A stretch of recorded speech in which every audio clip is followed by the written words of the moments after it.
Welcome.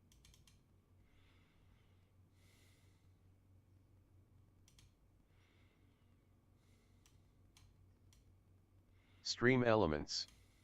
Welcome to my channel. S.W.Frost is now live streaming Days to Die. No art offers please Monday, but it's free. So my good friend All Tribe.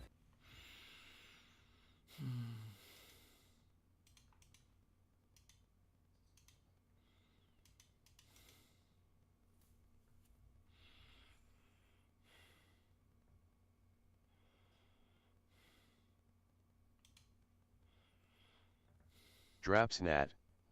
Welcome to my channel. Einfashui. Welcome to my channel. Good Girlsage. Welcome to my channel. Streamers Social Space. Welcome to my channel. Ella. Welcome to my channel. Nightbot. Welcome to my channel. Stackling. Welcome to my channel. Chat for Gamers. Welcome to my channel. Welcome to my channel. Vladit. Welcome to my channel. Lurks. Welcome to my channel. Streamfer. Welcome to my channel. World of Streamers. Welcome to my channel. Oh follow mo. Welcome to my channel. Tacklingbot. Welcome to my channel. Aaliyah. Welcome to my channel. Community K members. Welcome to my channel.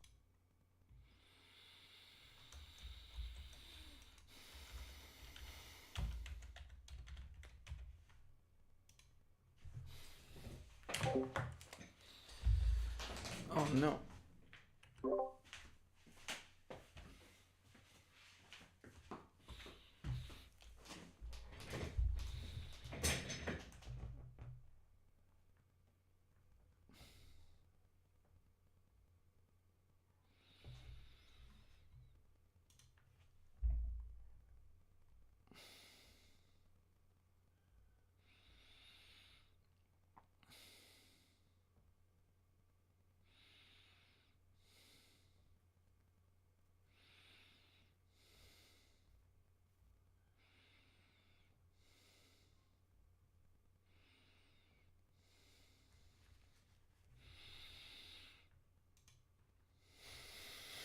Tackling.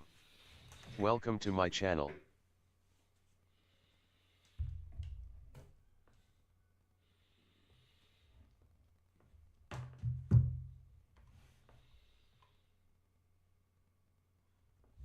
Oh, thank you, Steam.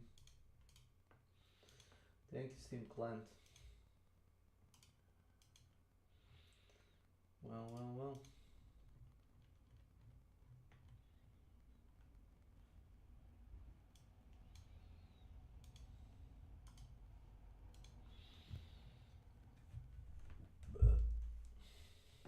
Who's playing? My grandma's playing.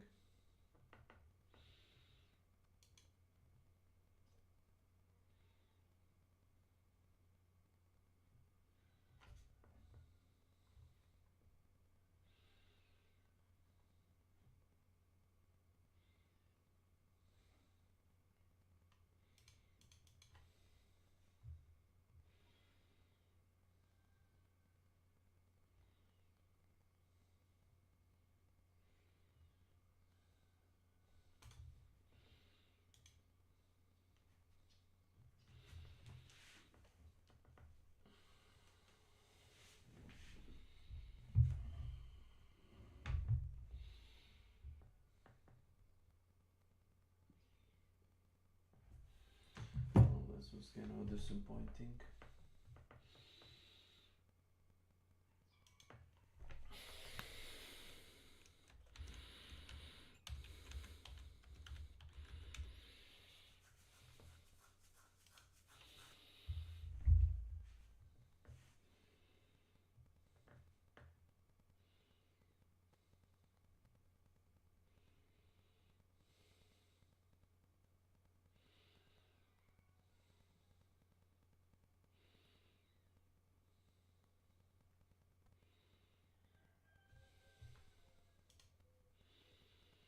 Alicidra.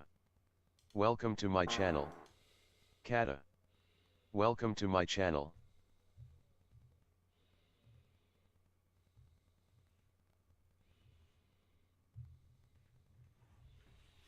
Well, that was kind of a disturbing.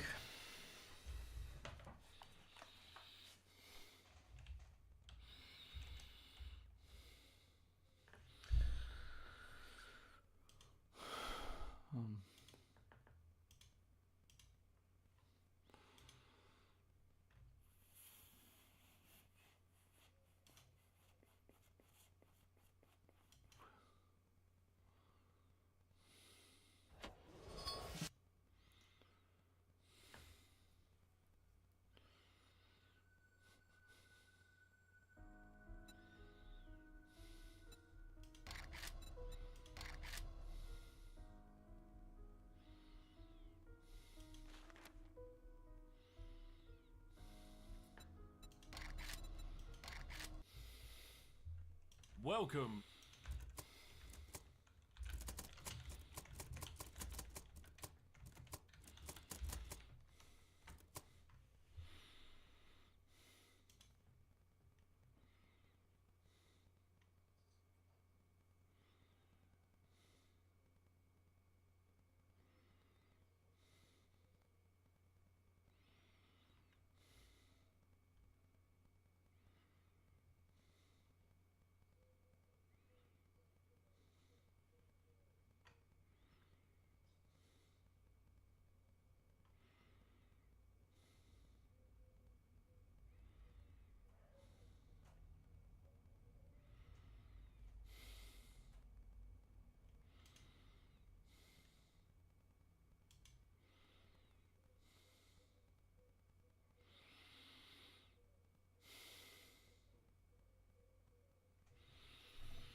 Interesting. Looks like the steam is off. Goodbye for now. Came to me and he says, "Yo, Giwi, you like Silent Hill 2 and Yume Nikki, right?" And of course I say, "Yeah, why?" And he goes, "No reason. You should play myhouse.wad and don't look into it." And I said, "Okay." So he sends me the mod pack and he tells me, "It's a Doom 2 mod. That's all you need to know. Play it on stream. It'll only take 2 hours." He lied. Drag that onto the exe. Okay, it's opening. you It's drag- opening. And then, Oh, and then when you it worked. It worked. It worked. It's really loud. How loud is that, guys? Is that too loud? It's actually a map of my house. Yo, welcome. This is literally the home I live in. It looks just like my house. That's crazy. That's No, stupid because it's my house. it's actually mine. I'm reading the words on No, my it's screen. It literally says my- my house it's right now. My house. It says It's not mine. I'm your- reading no, it. It's my. It's on my not your house. screen. It's my What are you house. It's talking not your about? house. It's actually my house, guys. It's my house right now. This is it's mine. What does it say on the screen, guys? It says my because it's my house. Do you want the lore of this map? Do I No, want we the don't- lore? let's not tell Why her don't you tell me the anything. lore afterwards? Why don't you tell me the Yeah, lore lore- afterwards? The lore is that it's my house. Okay, first of all, it's my house. I'm leaving call. Thanks, guys. It's not your house, it's mine. Goodbye. Goodbye. It's my house. Goodbye. Hello, welcome to my house. Welcome. All right, guys, let's start my house. Let's start. Hey, guys, I do this on Twitch where I'm really, really okay at video games. Be sure to follow and check it out at twitch.tv/Giwi. New game. Although I've never played a Doom game in my life, the gameplay starts out as what I would imagine is pretty standard. Good old-fashioned demon shooting, and I'm not very good at it. Cell phase incorrect. Oh. This is just like Fortnite. It's literally just like Fortnite. It's the guy from Fortnite! Please don't die in my house. I would never. Oh, whoa. Okay. Alright. I didn't know they could fire missiles. See, this is why we play on easy mode. Hello? Hello? Hello? Do I have to do a new game? What do I do? Oh, it's a very slow death. My life force is slowly fading. I would love to wake up now, I think. I'm in the hospital. It makes Obsidian, sense. actually. Wow. And it gets weirder from there. I don't have my gun anymore. The scariest part of this won't be the medical bills. I would like to leave. Yeah, I hope we have insurance. We gotta time it real good. Okay, we're in the hospital, guys. We're running loose. There's no one working at the desk. Working at the desk. Whoa. Okay. Whoa. Someone's fucking dying in here. Hello? Do you require assistance? There's a guy. I'll help. Well, it doesn't see. I feel like this is none of my business. Guys, I'm trapped. I'm trapped behind the door, please. It's so loud. Pills here. Oh, I got the pills. Do I need to give him the pills? Seems like something he would want. Also, why are there bricks outside the window? Grab the med kit on the wall? Oh, can you take that? What the? Yo! Oh, I'm back. Gun! We're back, baby. So I spent the next 10 minutes expecting to wake up in a weird empty hospital every time I died, but it never happened again. In fact, this is the last time I really get to exit my house in a long time. Still, I'd say the fighting remains standard. I was save scumming and reloading after any deaths, since you don't respawn. Pretty standard aside from the small number of growing curious details. I love the PlayStation. Classy. That's the old PlayStation too. Oh hell. I've fought everyone here a bajillion million times, and I'm very low health. Hey, this was the basement we were in, no? With the pool table. They're all back. They've respawned. They all respawn? Yeah, this is the office. Let me in. I really want to get in there. Didn't you kill those guys? Yeah, I did kill them. What the scallop? Welcome. As I progressed through the waves of enemies, the rooms start to change Goodbye little by for little. now. Unnoticeable at first, but different nonetheless. Whoa, who's that guy? That guy was not there before. That is a bigger gun than before. Okay. I shot them with one bullet. Did you see that? I'm getting so good at shooting people. It's an Xbox now! Oh! Ho, ho. Are we moving through the eras? Is this art different? Was this art here before? It's flowers on the wall. It's Xbox era. We're moving through time. Time is passing. In my house. Oh shit, I took that bullet. I took it. Is there someone in the shower? Health pack? 2 health packs! What is it, my birthday? 3! I can't even get any more health. I wish I could take it with me. This is a beautiful day. This is like the house in Skinamarink, huh? You guys watch Skinamarink? So, some guys showed up. Was this door here? It certainly wasn't. Wow, a fireplace. Ooh la la. What am I, rich? Ooh, Pepsi! Did that up my health? I don't even know. Useful items like health packs appear, as well as key items that unlock new areas. Interacting with any object that will allow it also seems to help progression. Even the door opening animations change. Okay! Well, they're giving me so many health packs, you guys. Ooh, we can go. New zone unlocked. I wish I could crouch. Blue skull. I just feel like there's gotta be a jump scare in here. I'm so nervous. It can't be this easy. It can't be this easy. Eventually, entire rooms begin to change, and objects just pop in and out of existence. It starts out pretty subtle, so much that I didn't even notice most of the time. Okay. Ooh, green shirt! Green shirt!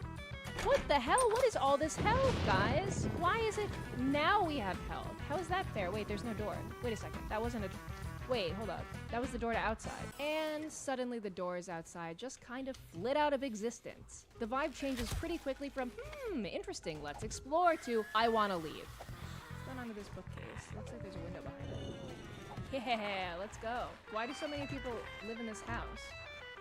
Y'all live in this house. Huey's doxing y'all. We all live together. Oh.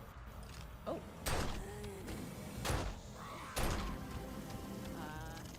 Why are there screams? Oh no, no, no, no, they're fast. No, no, no, no, no, no, no, no, no, no, no. I don't like this at all. I don't like this at all. I don't want to leave the closet. I don't want to leave the ghostly children's screams. Oh no! No, no, I'm moving too fast. I'm gonna hide in the closet. I hate it here. Oh my lord. Oh my god. Oh, oh no. Oh no, no, no, no, no, no, no, no. I dodged. Do you see that? Oh fuck! That's some Silent Hill shit. I like their little hands and claws though. They're kind of cute. Hi. Ah! My dodging skills are insane, you guys. I don't want this to be my house. I don't want this to be my house no more. Hi. Okay guys, party's over. Everyone leave my house. Everyone go home. It's after midnight. Everyone leave my house. Party is over. It's all fun and getting games when it's guys with... Oh god, the noises! It's all fun and games when it's guys with guns, but when it's monstrosities beyond human comprehension, it is no longer funny jokes. Oh my god, I keep hearing stuff like behind me. Oh, Glock, Luke, blood guy. I miss when I had doors and walls. I'll say that much. Because that ruined memories? Tell me about it. My cat is staring at me from all the screaming. He's looking at me from across the room like, what is wrong with you? Guys, are we like a ghost? Are we dead? Wait, door? Yes, door! We can get outside! Wow, our garage looks a little different. Huh? Oh, what? Hello?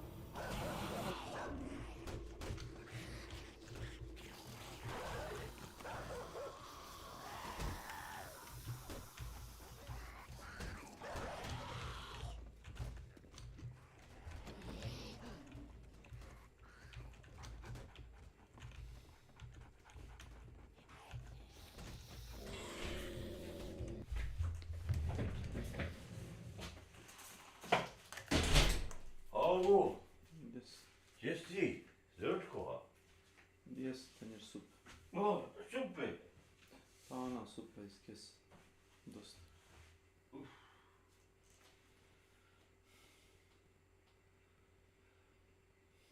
Treba li da kosi? Da kosimo. Znači, idi slobodan si, ako treba da kosimo. Ja i ti nećemo kositi. Ja ti, kako si ti? Kako si to dolje?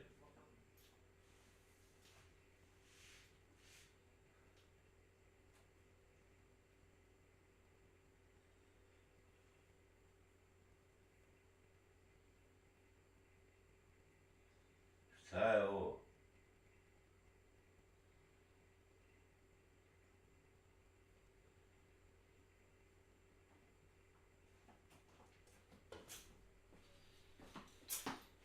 Ko će da kosi? Majka? Da, ti mi ne trebaš. Od ovog člana ti objasnim, ti ne kapiraš. Što? To što ja i ti ne možemo raditi zajedno. Ja što ne Jasni. Što ti ja smeti? Ili ti kosi, ili ću ja. Zajedno neće. Pa ja ću na drugu stranu. Ne interesuješ me. Slobodan si. Idi radi nešto drugo. Ja ću kosi to. Ne interesuješ me, si čuo? Pa kosi? Tako, prijatno. Pa daj mi kosu malo.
Gde si, Snake? Šta radiš?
Da, da, meni je to bitno ipak da ne bude nešto, znate, ono, čisto stavljivo, nije da bude to, hvala Bogu, tako nadzira, mislim, ja isto tako, stavlja se neki, da, recimo samo cenu, ako bi bilo 3000 sata, to možda nešto se končuje, dobro, recimo, ako bude 3000 sati, možda i 800 eura, da bude, znači, već neko, da, u redu, hvala.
Okay.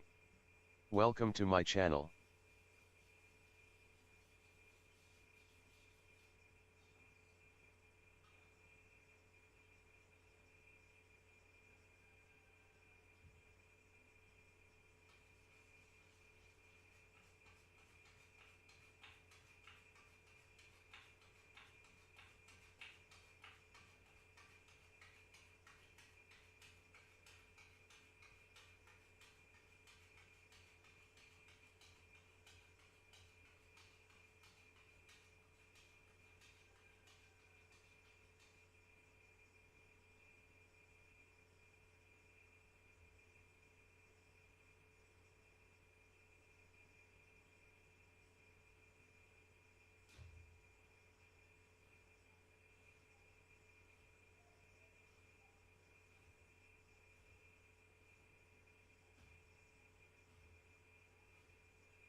Evo me za 5 minuta stišem.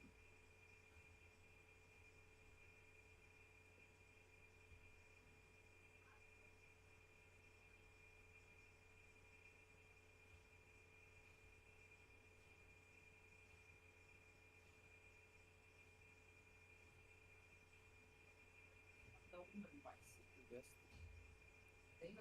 Da staviš neki kačket, okej?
Usporedbe pa bi se bio stvarno, ali mislio da će moći shvatiti prije samog završnog predmeta. Ovaj ugledni gospodin i član sekcije malih vedenjaka uspio se shvatiti kroz naciju, mesteći kući prije sumraka.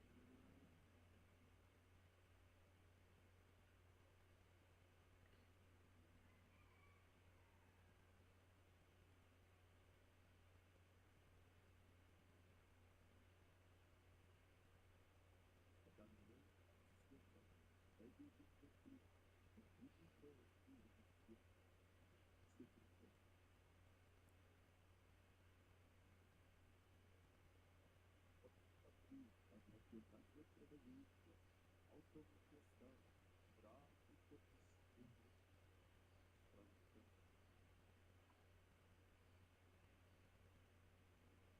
Pensare si respinge, il decolto da tutto, appoggiata a pagina siala, e guardi il sempre. Mai comincia bravo, anche proprio dallo auto, molto al cattolico, perché poi lo pensi, questo è fine. Ma questi che non riesci, a un sabato capisci, ho capito ma se riesci a stare anche con piacere.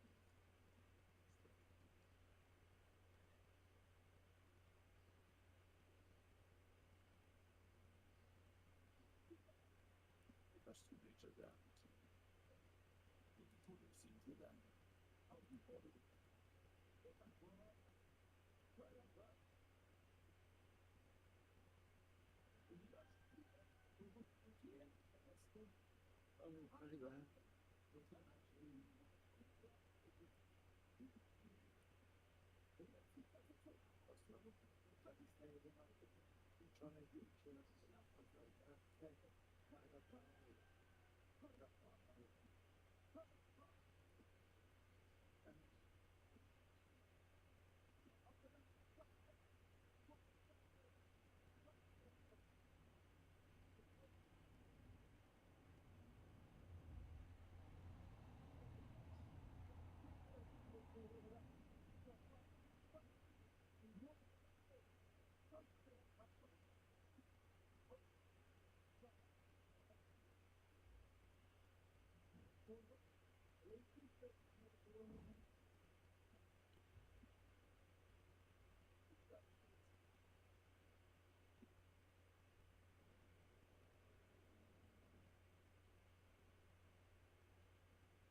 Halo, Desi Snake, šta radiš, moji prijatelju? otkud ti ovako rano vlad? Pa na odmoru si kad. Ja sam lepo rekao da ti radiš u najboljoj firmi. A ti meni kažeš nije. A ja sam ti rekao da plata nije važna. Nije važna plata. Uopšte. Važno je koliko imaš slobodnog vremena. Upravo si.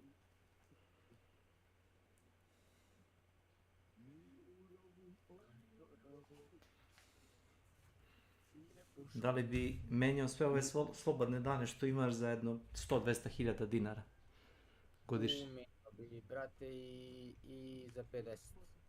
I za 30 se menja. Svoje slobodne dane bi menjao za novac. Da, jer sam u stici, sam sada baš onako... Ali, Vlado, ti ako želiš da zaradiš novac, tebe niko ne sprečava da odeš sad da te zgariš nešto u svoje slobodno vreme. Pa znam, Snake, ali da ti nešto kažem, nisam, brate, nešto... Kako da ti kažem... ne znam da radim ništa što bi profitabilno, ja nisam ni u jednoj stvari baš ono dobar da se kaže da sam dobar, znaš.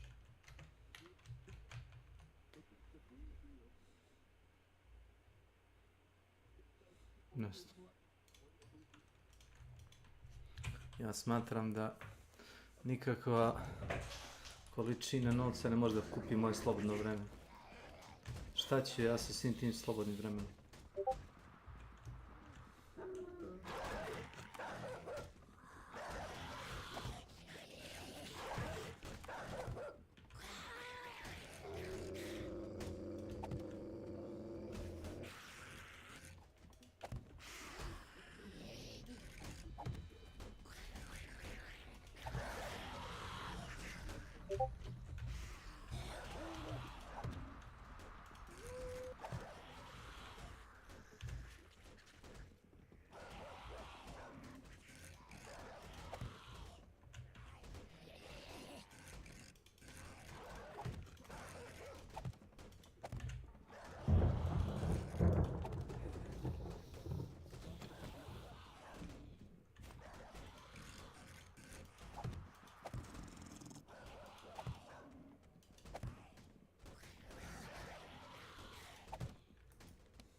Ti u kafiću, ja u kafani.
DTD new actions are available. Keep moving, spawn feral, stay still, supply ammo, supply armor, supply resource, supply tool, supply weapon.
Okay.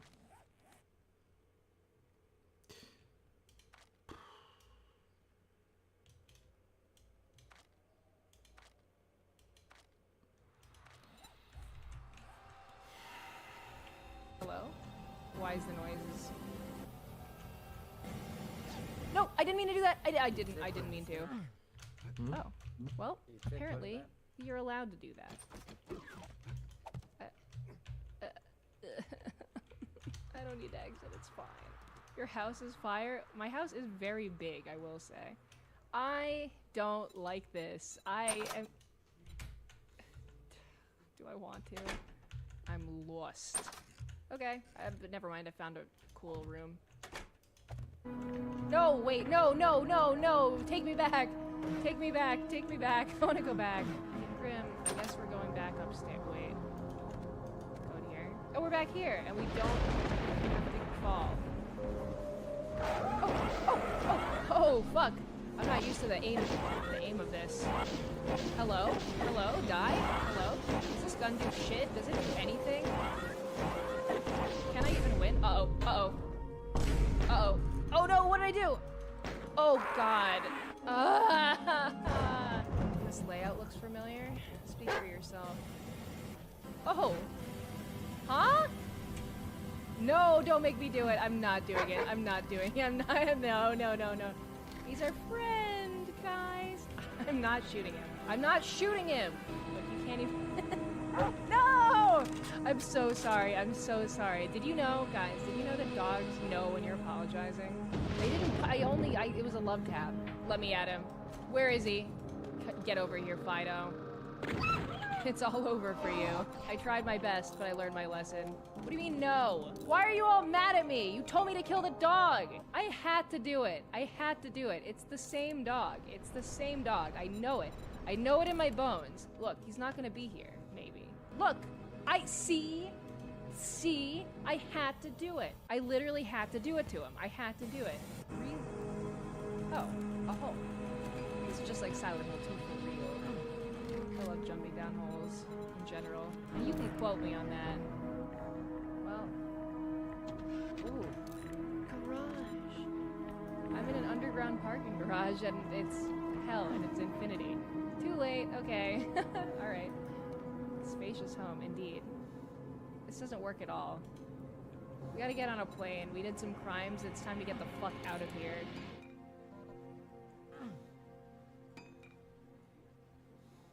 Nope. Nothing. Okay. Wait. Wait. I'm not gonna say it. Oh, no, not the ladies. Hey, hey, hey, hey, no, no, no, no, no. All right, it's time to board our flight. We've taken our time. We killed everyone in the women's bathroom. So, have I mentioned one of my biggest fears is planes? Oh no, no, no, no, no, no, no, no, no, no, no, no, no, no, no, no! I don't want to be in the airplane with... No! No! This is my nightmare! I'm so scared of airplanes. I don't like it here. Why? Who are you? Get away from me. Oh, God. Time to jump out the back. I think you have to go that way. I think you might be right. I'll drive. Goodbye. Back in my house. The sky, it looks like less evil outside. And while I was relieved to be out of the plane, I was also not thrilled to be dropped back into a mildly decaying, stripped bare, new version of my house. I'm really feeling like maybe, I don't really want my house at all. The market is hot, and I wouldn't mind having it taken off my hands. Also, I'm tired of dying. What do we do outside, guys? We can just leave. DTD cooldown commands are now active. Someone knocked down my house. Am I a ghost? This house is all fucked up. It's honestly, it is an improvement, if you ask me. Big red button. Wow, great! We did it! Entering underhalls. Oh. There's more of my house. And when the post-game just switches straight into an actual level of Doom 2, having never played Doom, I whole ass didn't even notice for like 10 minutes. I didn't even know I was playing vanilla Doom until my chat started yelling at me. Is this really just Doom? So obviously, I'm pretty deep in at this point, and I wanted to get the other endings. So I figured it was time to restart and replay the game better since this mod seemed to have shit out, right? Wrong. I feel bad abandoning games that I've started and then didn't continue to play. Because I do still really like stuff that I've started recently. Like I've been enjoying... Huh? Oh, I finished it. We did it, guys. We did it. Guys, Doom isn't that hard. And we're back, baby! The Underhalls level were part of the ruse, and I almost restarted the whole goddamn thing multiple times. So, in the New Game Plus, it was imperative to collect all secret items and find as many secret areas as possible. I was steeled for the worst. Nothing could surprise me this time. Shrek! Oh my god! No fucking way!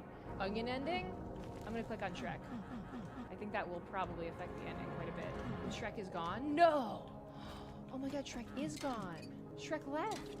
That's the same. Oh wait. Oh. Oh. Oh, Shrek! I'm so sorry, Shrek. I'm so sorry. Like, I don't want to, but you're coming at me and it's very threatening. We're in a swamp. Guys, is he unkillable? He's not bleeding at all. Guys, be Shrek. I don't want to kill beloved children's cartoon character Shrek. I feel bad. I don't feel good about that. I don't feel good about it. So far, I've had to kill a dog and Shrek. Oh, that noise. Oh. No, what? The changing mirror textures were actually a hint. Go figure. No. Can I go back the way I came? No way. That's crazy. Now you have some sinks to find. Okay. We'll get the sinks then. Mirror house. That's double the real estate. Wait, it is actually mirror. Oh, no, no, no. I do not like that. I do not like that one bit. I was so used to the layout. There's a... I never even noticed. There's bread. Oh, wine. That's where you get the wine. Okay. We got the wine. Okay, I'm going back there. Let's take a bath. Sure, I'm probably kind of stinky and bloody at this point. Oh. Oh. Wow, alright. I think I'm dying. I think I'm dying in the bath. No more bath. That actually hurt my health quite a bit. The house is flooding. I think I clogged the pipes. I flooded the house. This is legit so embarrassing. And I assume this is Mirror House, right? No! Oh no. Oh no, who's here? Who's here? It's a ghost! It's a fucking ghost! It's a fucking ghost! I just didn't expect to be here. I just didn't expect to be here, is the thing. We don't go in the whole room. Yet. Oh, Jesus! Oh my god! So it can be an incentive for both of us. Ooh, a fish! How fun. That's a fish, right? I love public pools. They're so fine. We're going fishing today, boys. You will die. You will die. You will die. See, you just have to will stuff in. I got nothing for that. I lost all... Oh, okay. Ew, what the fuck is that? What's in there? Piranhas? Little piranhas? Little fishes? Fuck there. Did anyone else have an irrational childhood fear of piranhas and pools? Because I sure did. I mean, there's always a chainsaw, right?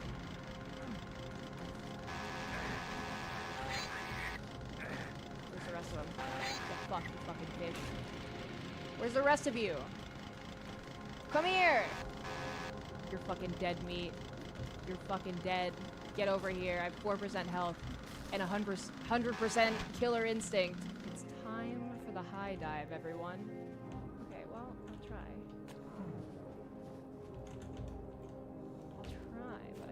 run out of air.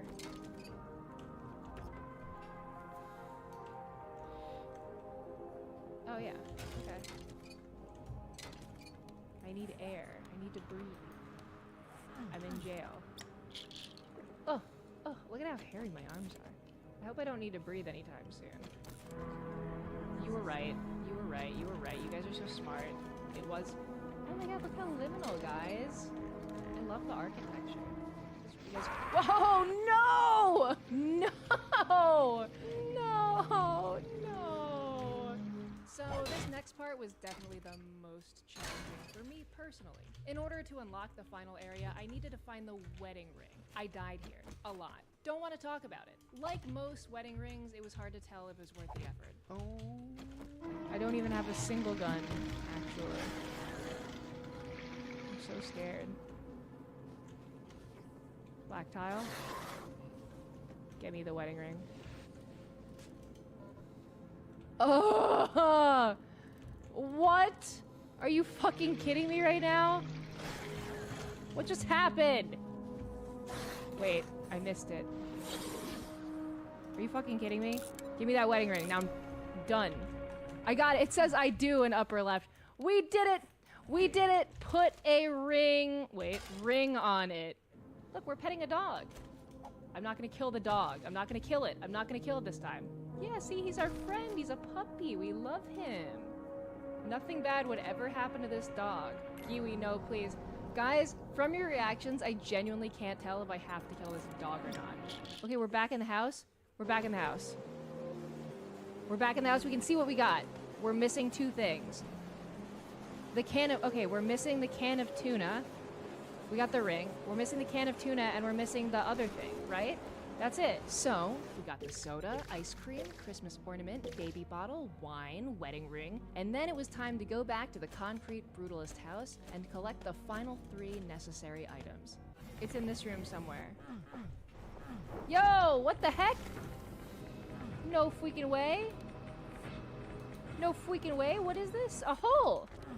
Holy shit. I did not know about this hole. That's what this little tiny door was. I learned you can only use this method once, by the way. Kind of a cool little area. Look at the frame you were standing in front of. Wait, I think the pumpkin's in here. Yeah, we didn't get the pumpkin yet. Now I'm lost. You went left, wrong way. This way. Tunnel. Tunnel. Right? Now we leap across? Yes? You just slip right off. I just have slippery feet. I don't know why. Press the opposite direction. Okay. Oh, that's so smart. Okay, now what, guys? We just gently walk. Who knew you had to hit the opposite direction? That's crazy. Tuna! We did it! We got the tuna! We got the tuna! We got the tuna! I think that's everything, right? We have everything. But we absolutely did get all of the things, right? Yeah, we can't get there anymore, I'm pretty sure. Pretty sure it's... Oh! Oh, shit. I stand corrected. Alright, fuck it. Let's go look at the pictures. We got teddy bear, jack-o'-lantern, dice, crayon, ducky. Oh, we are missing one. Ducky martini pill. What's missing? What do we miss? Shit. The fence hole is behind the well. So it's like right here. It's here. Maybe it's maybe here. I'm doing all kinds of things to this fence. Wait! Oh! I opened it, I didn't even see it. Silly. So silly. Okay. So, after save scumming and playing through my house about 1.5 more times, we unlock the final area. It's an alternate escape route which is hidden behind a hole in the fence. This was the end game. We did it, guys! Oh, this is huge news. Yeah, alright, nice. That's a jam.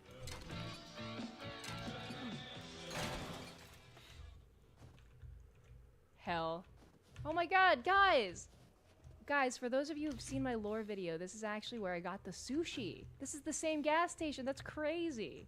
You guys want to buy a lotto ticket? You want anything? You want a soda? We made it to the... Wait a second. That's my bathroom. Wait a minute. Is this my house? There's some blood on the floor here. I guess we'll follow it. Huh? No! No! No! I'm back in my house! No! No, no, no, no, no, no, no, no, no, no. Guys, we're not going into my house bathroom right now. I'm never going in there again. There's like... Who's just hanging out back here? What a nice hangout spot. It's so peaceful. We go back to the house? Alright, time to go back to my ugly fucking house. Okay, we're back. We're back, baby. So, we're in the non-mirror house. It's mirror time, baby. We got them all! We got them all! Woo! So we got 1, 2, 3, 4, 5, 6, 7, 8. So we have 16. We have all 16. It's dark. So, by my house logic, if we explore an area once, it follows that we will probably return to explore it backwards. Mirrorverse time. There's no car in this version. There's no car in the Mirrorverse. Hell. Hell backwards. Shell. Never mind. I misread. Okay, now this is definitely where I got the sushi that one time. Oh, there's a lot more blood in this version.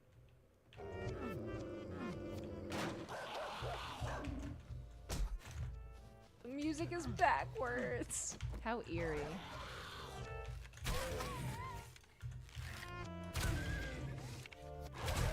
Don't die? I would never do that.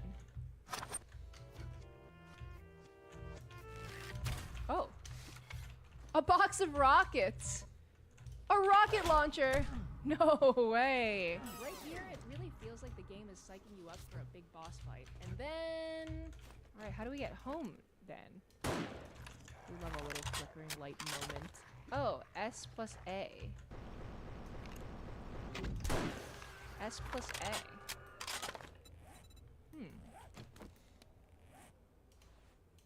Oh, S plus A. It seems A is no longer with us. Now, is A me, or am I S, do you think? Can I go in the water? Whoa! Hey! Whoa! Whoa. That's not real. It's all a play. No! I just thought it was the flat, shitty textures. It's all a facade. No, no. Oh, shit. Okay. Who's the director? Is it me? Am I the director? It turned up. Wait. My house. Whoa. It's over. And scene. This may be dumb. Let's go back to Mirror gas station. Okay. A little unsatisfying as far as endings go. Depressing, perhaps. Time to go for the final ending. Okay. We're here. Press the heart. S plus A. Oh my goodness. And now there's a boss fight. Hello? Hello? Oh god. My health. I don't know if I know what to do here. Okay. It just looks like a tornado. Can't get me if I'm inside, fucker. Oh, I lied. It's like a tornado. Let me in! Fuck!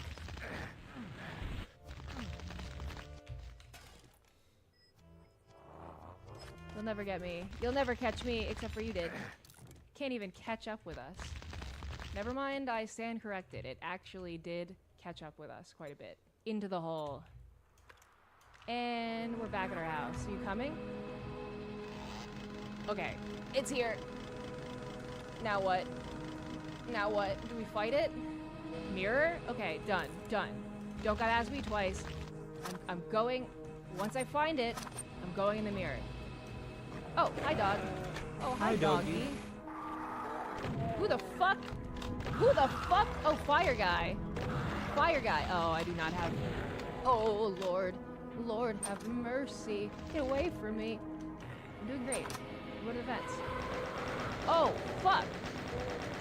Oh, my God. Get me out of here. I died at the fence. Dude. There's so many guys. What am I supposed to do here? Okay, you really can't be fighting like this. I'm going in the hole. I'm going in the hole. Fuck this. I'm going in the hole. Oh, so peaceful, so quiet.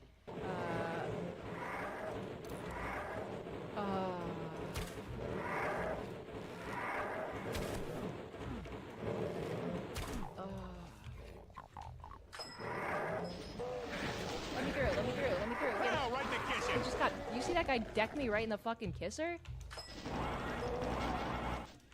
Okay. For real. For real, not a joke. Real. Okay, you guys think? Ow.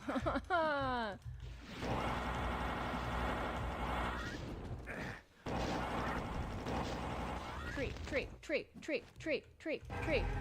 Yo! A secret revelation. S&A are intact. We love each other. It's a real beach. Because there's no, like, set piece. Well, a puppy is well, it is 2D, but I guess he was always like that. If you kill the dog, he's not there for the ending. I'm so glad I've never killed the dog in a video game. So, after conquering the hellish otherworldly labyrinth that was my house, I can say with certainty that it was an incredibly cool and unexpected experience. And it was super satisfying to unlock what felt like a happy ending. Was it real this time? Was any of this supposed to be? Does it matter? What does it all mean? That's none of my business. I'm on a beach with a motherfucking dog. We did it. We did it. We freaking did it. I'm taking it all in. Thank you. I'm taking it all in. Good ending. Hey guys, I don't know if you knew this, but I'm a VTuber. If you like this, please check out my lore video. I drew it myself. See ya!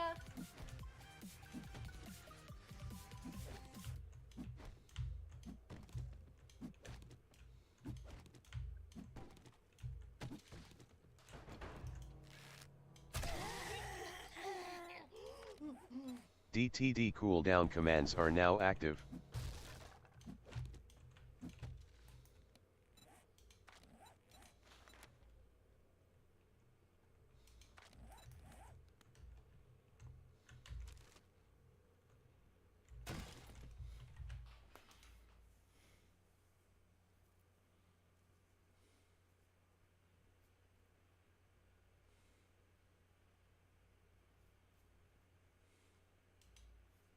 Let's take a quick trip back to a time before the modern internet, when JRPGs offered the best dollar per hour entertainment value you could find on a home console, and Final Fantasy was the undisputed king of the genre, in North America specifically.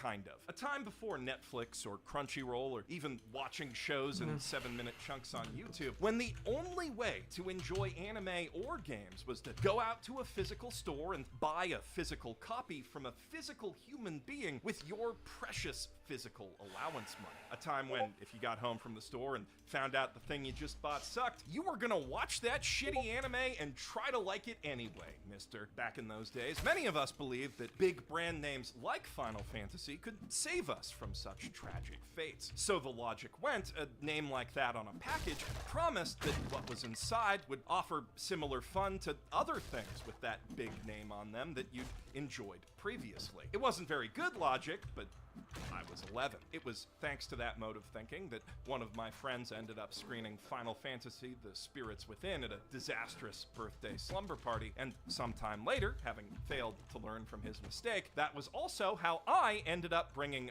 this piece of crap home from Indigo Books. A piece of crap so crappy that even under those watch it and like it conditions, I could never make it to the end of this thing. Until now. Before I even knew what an isekai was, Final Fantasy Unlimited was without question the worst isekai I'd ever tried to sit through. Honestly, I think I'd rather have rewatched Master of Ragnarok last week. But with Final Fantasy XVI finally arriving this week, I knew the time was finally ripe for my revenge. Which is why I've gathered you all here today. Now, please do bear in mind that this box set is a relic of a simpler time, so it's more of a god-awful Digimon knockoff sort of isekai than the mediocre harem with extra steps you might have been expecting. Luckily, for those of you who came here hoping for a side of anime cheesecake with your roast, our sponsor, Goddess of Victory Nikkei, still has you covered. Hey baby, could you crank the AC down? This heat wave is killing me.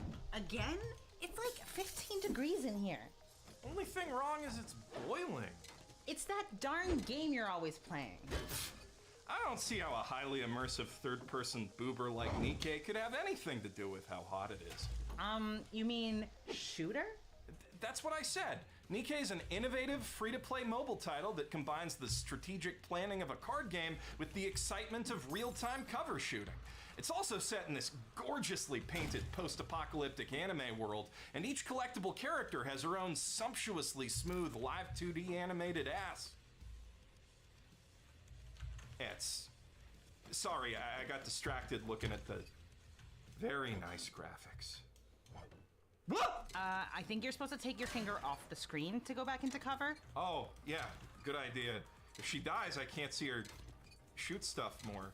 All right, I see why you're having fun, but maybe you should lay off a little bit till it cools down. Are you crazy? Right now's the big summer event. Until July 5th, they've got a new Volt Road minigame where I can earn gems and development materials. Plus, there's recruit vouchers up for grabs through the new story event, and more just for logging in. And I'm gonna need all of those if I want to get my hands on the new swimsuit skins for Freema, Pepper, Mary, and Neon.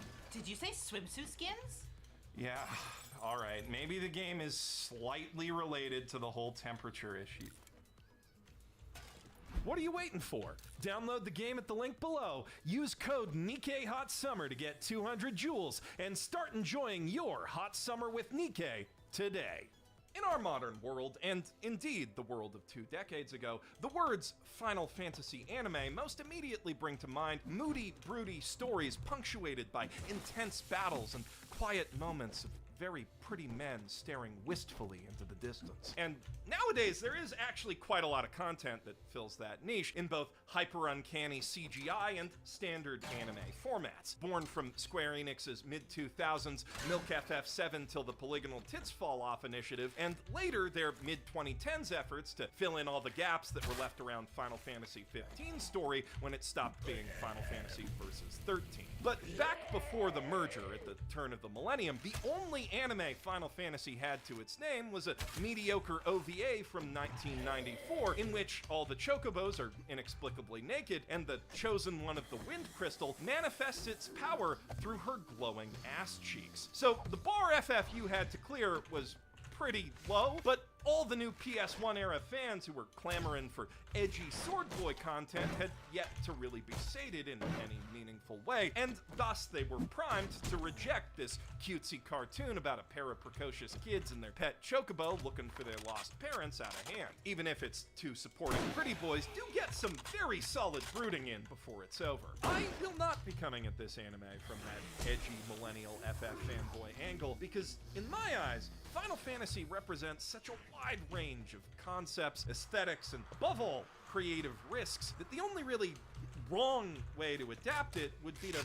follow an extremely safe and boring episodic formula.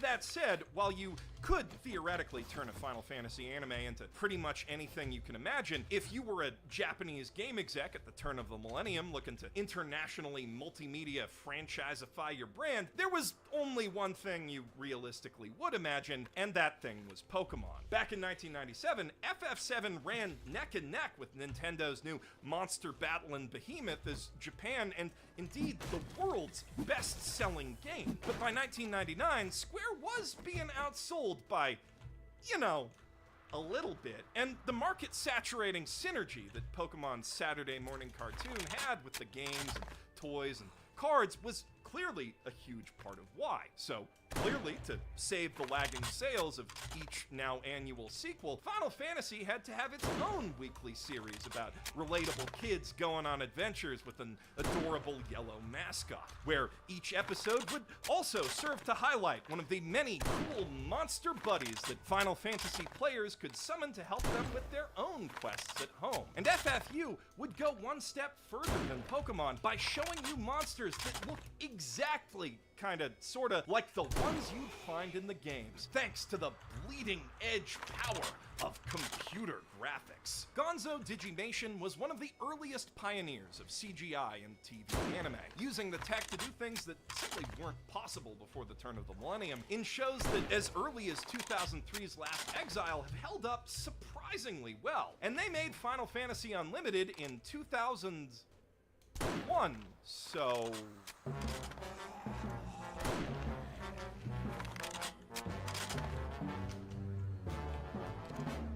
Yeah, but okay, well, obviously that looks real bad today, it is important to consider this anime in the context of its time, when it was still really fucking ugly. I mean, remember, this thing was made for Final Fantasy fans, and inevitably, they were gonna compare all that to all this stuff that Square did in a game that same year. Not that you even need such bleeding edge graphics comparisons when the anime also got dunked on a whole generation ago by Final Fantasy IX, and arguably 8. Hindsight is 2020 though, and at the start of 2001, Square was so confident in this thing that they ordered a full year's worth of 52 episodes right off the bat, which the eagle-eyed among you might have noticed this box contains less than that of. That's because Square lost that confidence pretty quick when Spirits Within bombed at the box office and bailed on the anime halfway through with what little money they had left. The show's ratings did start off on a promising enough note that ADV snatched up the license immediately and was reportedly considering it for a run on American TV, but by the time they finally got around to actually dropping these DVDs in May of 2003, you could hear them cutting their losses in the dubbing booth in real time. Sis, you changed. You got new clothes. You like them? Aren't they great? That's not fair. Why do you get a change and I don't? Chocobo says that clean hair tastes good. Still, when you start watching the series, you can see why people thought it had potential, even through all the terrible CGI. The first scene in particular is genuinely thrilling and intriguing. A mysterious pillar of darkness appears out of nowhere in the Sea of Japan, so large it's visible from the streets of Busan and Vladivostok, and even the mountains of rural China. This catches the attention of a science guy and his pregnant science wife. Mary, you shouldn't be out here in your condition. But Joe, this is the first phenomenon like this in all of history. Whoa. Koliko sati radim danas? Od koliko sati? Ne radim danas. Vlado, ja ne mogu baš da radim 7 dana, da radim od 7, bilo bi mi malo mnogo. Ovo je 7. dan koji ne radim. Znači, ja znam da bi ti mene u rudnik posle da radim, ono, svaki dan. Pa, hvala ti. Znači, od 7 dana, 6 radim. Znači, mogo bi danas da ne radim. Šta misliš? Mislim da mi mogu.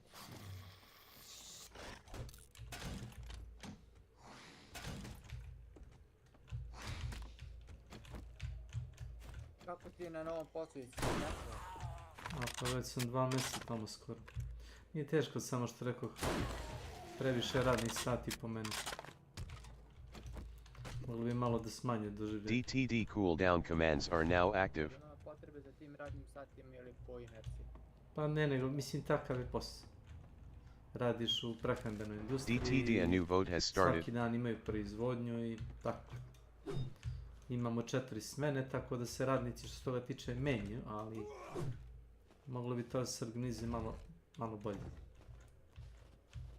Ja lično ne bih imao ništa, kao što sam rekao tebi, ne bih imao ništa protiv da, ne znam koliko su oni rekli, neka nebulozna cifra da imaju platu, ja sam rekao da je to sve super, samo što ste zaboravili da radite 6 od 7 dana. Oni kažu, jao, problem je 3. smena. Jao, nije problem 3. smena, problem je to što radiš 6 od 7 dana. To je problem. A ne što radiš 3. smenu. Mogu da radim 5 trećih smena, nije problem. Pa ili se naučio na sve. No nije to teško. Jedino što moraš nešto moraš paziti kad mesiš to testo da ubaciš DTD voting is complete and the viewers have chosen silly sounds. I kad počne jednom da mesi to testo, ne smeš da prekidaš ni po koju cenu. Valjalo to ili ne. Nebitno skroz. A šta si tu sve sprema? Testo, šta još? Testo. Tortilje spremaš. A, tortilja, a? Da. Ništa je previše komplikovano.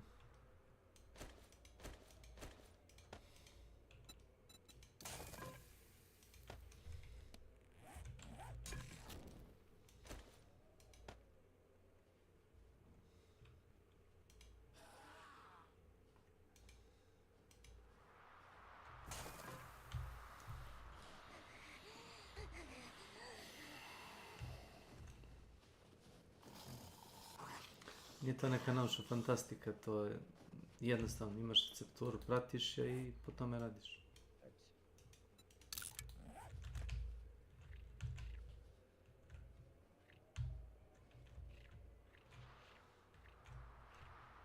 Sljedeće nedelje je moj čerki 18. rođendan. Jeste već nešto planirali da je uzmete? Pri kraju. Pri kraju, ja? Pa pri kraju je to slavlje i sve, jer smo sredili sve, zapravo moja supruga je sredila.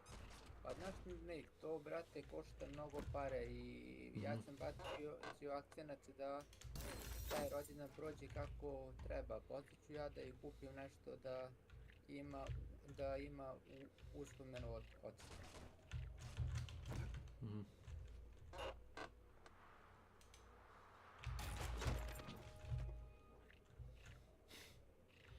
Pa dobro, Lado, ne planiraš da napustiš ovu planetu, ili tako? Ne, ali znaš šta, gledaj, ja sam od oca bio sad, znaš, pre 30 i nešto godina za 18. rođendan, zapravo ne pre 30 i nešto, pre 20 i nešto godina za 18. rođendan i to mi je neka i uspomen i sve, znaš.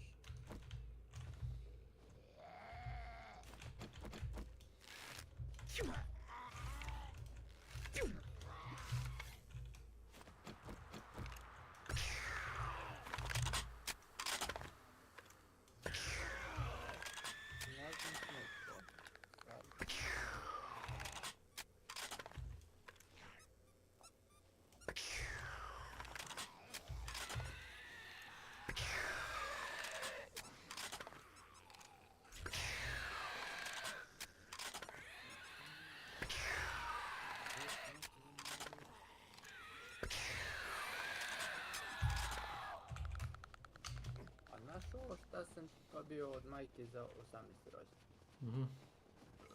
Od majke za 18. rođendan sam dobio jedan masivni zlatni lanac i narukvicu za ruku, ali ja brate kako nikad nisam volao da nosim zlato, daj Bože da sam to stavio na sebe 5-6 puta. To uglavnom nosio i moja žena i moja ćerka sad u zadnje vreme.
aware of that, but... The pair then bear witness as a hideous CGI dragon emerges from the rift to battle another equally hideous CGI dragon, as well as some hideous CGI warplanes and boats, and a couple nicely drawn ones, all of which are quickly smushed by the mysterious monsters right before they destroy each other. Credits roll, then we're introduced to our guide, Fabula, a mysterious lady in a mysterious clamshell who will mysteriously fill about 45 seconds of each episode's airtime by recapping stuff and setting up the title card. Then the actual story picks up some 10 years in the future in a world clearly shaken but not ended by that inciting kaiju fight. A pair of fraternal twins, Ai and Yu Hayakawa, make their way down to a derelict subway station to catch a magical midnight train ride to Wonderland, the world that their missing parents, the science couple from the intro, discovered beyond that black pillar, and where the kids believe they've disappeared to once more. Once aboard, they meet this not at all suspicious lady named Lisa, who's definitely not a spy sent to find the professor's Hayakawa, just a totally normal girl looking for her totally normal lost boyfriend. Hence why she totally doesn't start making doe eyes at Vincent Valentine's hotter, edgier cousin Kaze the second they find him brooding in a tangle of vines in the middle of a city made of plants and bugs at the other end of that subway line. But even if she was lying and did catch feelings just then, there's hardly any time to flirt before a sinister flying juicer descends from the sky to attack. Does somebody know, is this COVID related? And if it is, what do we do about it? That crystal then turns into a big wobbly mushroom monster that strikes out with an extremely suggestive protrusion, which Lisa deflects with her canned attack animation. That only makes it madder though, so it engorges itself into an even bigger and wobblier earthworm gym-type thing that chases them for a couple seconds until Kaze pops back up to take care of it with his canned attack animation, the Ma Gun. Soil is my power. Which involves substantially more bad CGI than any other canned animation, and is also substantially longer, taking up a full minute of every episode in which he uses it, which is every episode. There is some variation in the color of the bullets he loads into the gun, which then in turn produce a variety of iconic Final Fantasy summons, and some of those even do interesting things, like compressing the space around an infinitely regenerating enemy to make him disappear. But like 90% of them do the same thing, which is throw a particle effect at the monster of the week until it dies, which will happen to every monster every week, because minus those first 10 minutes of plot setup, the story I just summarized is the story of every single episode of this show. Well, episode 2 adds one more ingredient to the formula, a cutaway to the evil, baby-faced Earl Tyrant eating some fancy anime food as he recites a first-take evil monologue at his evil henchman. Only God can create order, you understand? That means me. Am I right here? They don't know anything. And mumbles his way through the week's evil plot. Back to business. About this underground.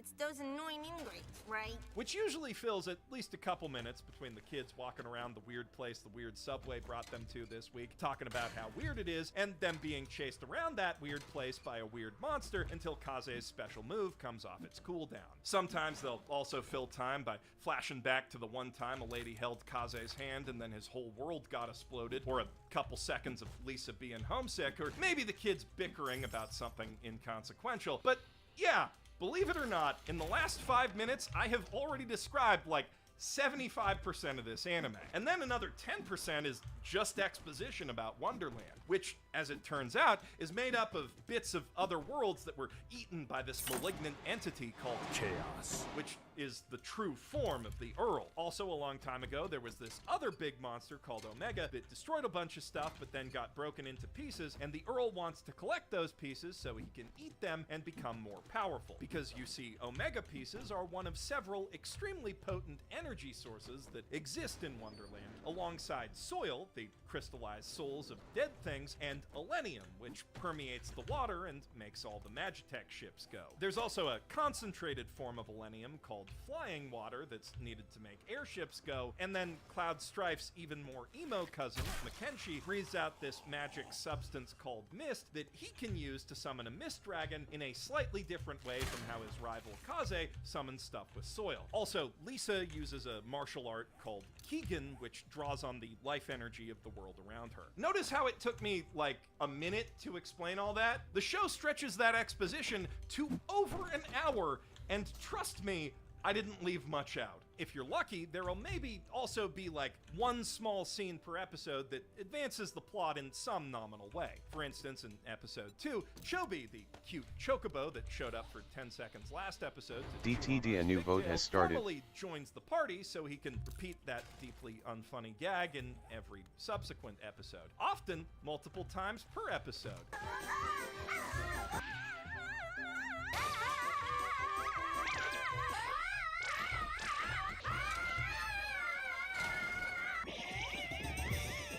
In episode 3, Fabula makes her one in-story appearance to give Ai this magic mustache bag that basically makes anything the writers need her to have. Then in episode 4, they meet Kamadine, a group of underground rebels opposing the Earl Tyrant, who will go on to fill most of the supporting cast roles in future episodes whenever the show needs them. Most of them are literally faceless grunts, but 4 have exactly one personality trait and one recurring gag. Mustache Commander Man is a big dork, but then plays it off like he's cool to impress the ladies. Sid the Inventor constantly brags about what a genius he is and names all his inventions after girls between exposition dumps. The Hot Lady Commander of the Faceless Grunts likes to eat frogs and bugs, but also has a secret girly side, and the one grunt who actually has a face likes to eat inanimate objects and always gets a bad feeling right before the bad guys show up. A little later on, they also meet Lou Lupus, a mysterious girl who spends like a whole episode DTD voting is complete and the viewers have chosen armor supplies. Hate her, which is that she can turn into a Garurumon by looking in a mirror, which she thinks is just super embarrassing, but the kids think it's super cool, so they just became best friends. And then her whole thing becomes making goo-goo eyes at Kaze and busting out her canned attack animation to stop the villains from using their canned attack animations on him in the middle of his canned attack animation. And that's probably the most complex character arc in the whole anime. Another episode is just straight up a shameless ripoff of Pikachu's Goodbye with the Chocobo, interrupted by a couple minutes of shamelessly recycled mushroom monster animations from episode 1, which then ends with, of course, the Chocobo coming back, but now he's got a power-up that lets him fly, and more importantly, fill another 30 seconds or so of airtime whenever needed with his new canned transformation animation. But no matter how many canned animations they give the other characters, the show always falls back on Kaze doing the thing. Soil is his power in the rain. Soil is his power on a train. Soil is his power underground. Soil is his power in a town. Soil is his power on a cliff. Soil is his power on another cliff. Soil is his power on another cliff. Soil is his power in a skiff. Well, actually, he destroys the skiff with his power, which is soil, by the way, but that didn't fit the rhyme scheme. There is this one early-ish episode that does seem like it might break the formula, where the gang is stuck exploring this weird mansion. Chobi even gets a new gag, where instead of chewing on Ai's hair, he hamster bananas a dead pepper and then runs around real fast because it's so hot, which they do kind of wear out before the episode's even over, and also he still chews on her hair. But still, the whole time, Kaze is nowhere in sight. So when the horny bisexual monster flower lady ambushes them in the basement and threatens to, quote, hug them to death, you start thinking that maybe, finally, they'll come up with a different solution to a problem for once. But then, at the last second, she's like, oh, wait a sec, before I murder you, I gotta check on what just popped through my magic portal that summons random things from random places. And do you want to guess which of the literally infinite possible things is behind that door? I'll give you a hint. He's got a power, and it's soil. The fury that levels everything to the ground. Storm blue, the essence that erases all color. Ash gray, the spirit that drops into infinite darkness. Silent black. I summon you! Atomos!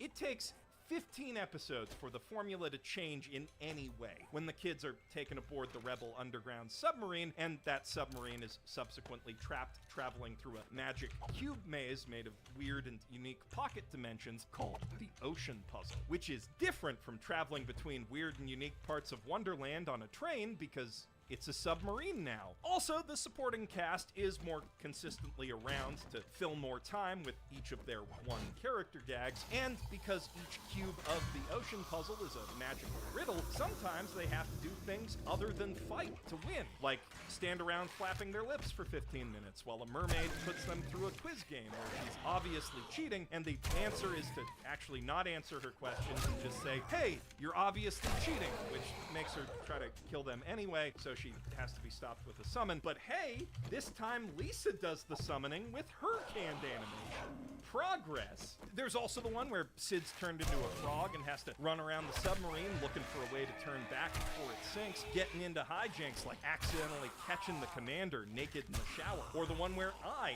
accidentally summons a cactuar from her magic mustache bag, and the kids have to chase it around the submarine, getting into hijinks like accidentally catching the commander naked in the shower. Also, even after all that recycling, the Cactuar episode still caps off with a The soil charge triad to use on you has been decided.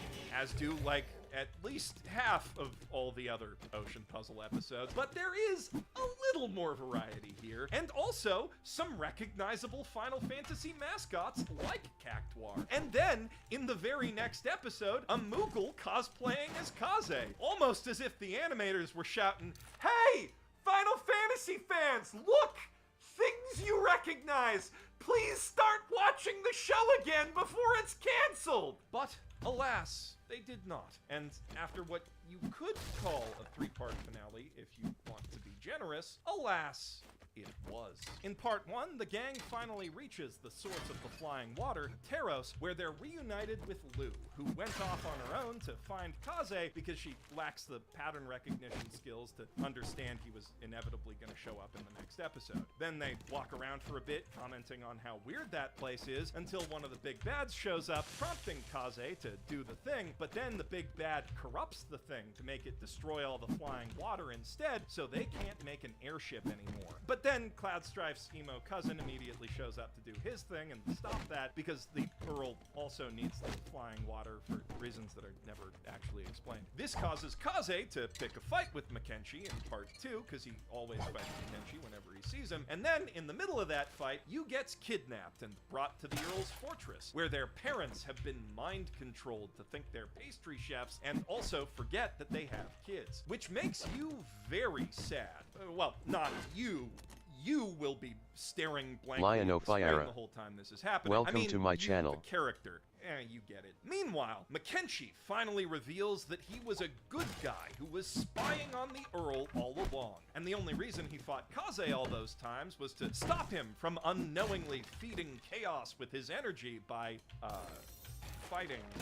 Maybe that plan needed some work. Then he goes off to fight his old allies and even beats one of them, but he can't beat the all-powerful Earl, who floats out of the ship in a Frieza chair, laugh maniacally, and then turn into whatever the fuck this is, in preparation for an epic battle against all the heroes. But the show was like really running out of time by then, so the next episode just skips over that battle entirely and cuts to everyone tied up in his lair, where he dumps all their mist bottles and soil bullets into the void, and also the evil Takashi Murakami flower eats the magic mustache bag. So now they have no way left to stop him from monologuing for 10 straight minutes about how he's gonna eat the pieces of Omega and also the kids, who are actually magical beings from Wonderland that the Hayakawas adopted after Mom had a miscarriage, so he can get even more powerful and then eat Earth. But then, at the last second, the twins' parents remember they love them and get unmind controlled, so they unthrow the lever on the big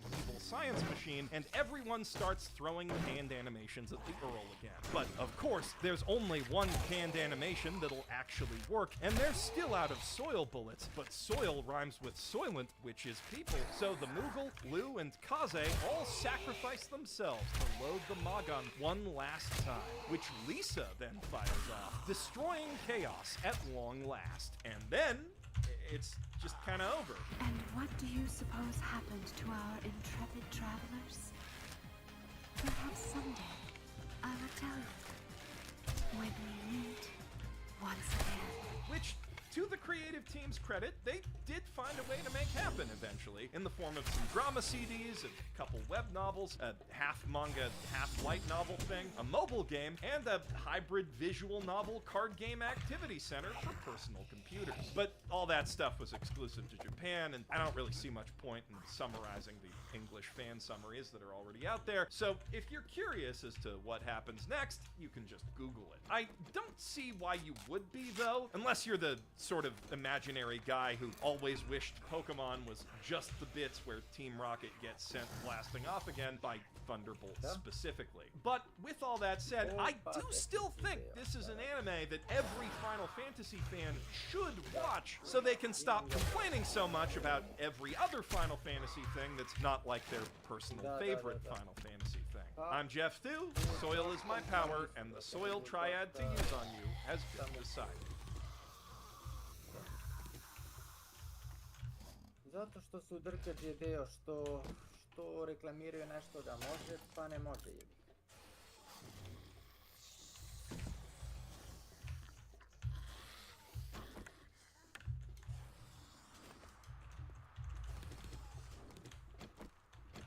Pa treba da si uporan maksimum, da ti kažem.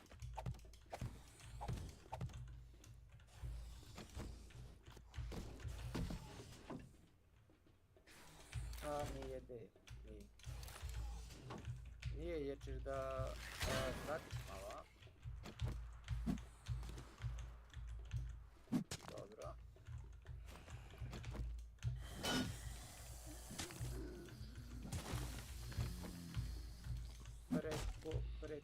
Preko jeteo.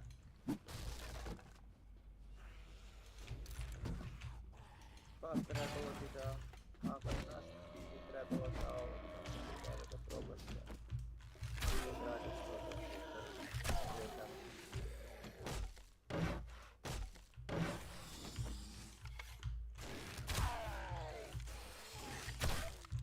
a ne nude jedine pare.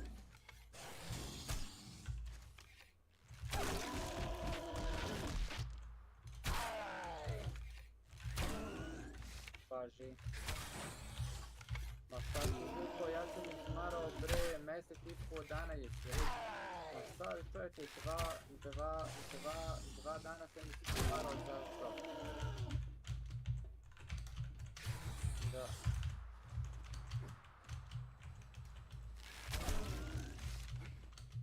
Ništa dobro, ajde. Pa igram bre. Ajde, zdravo. Da.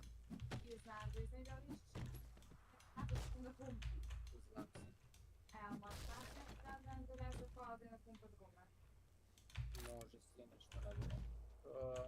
Može.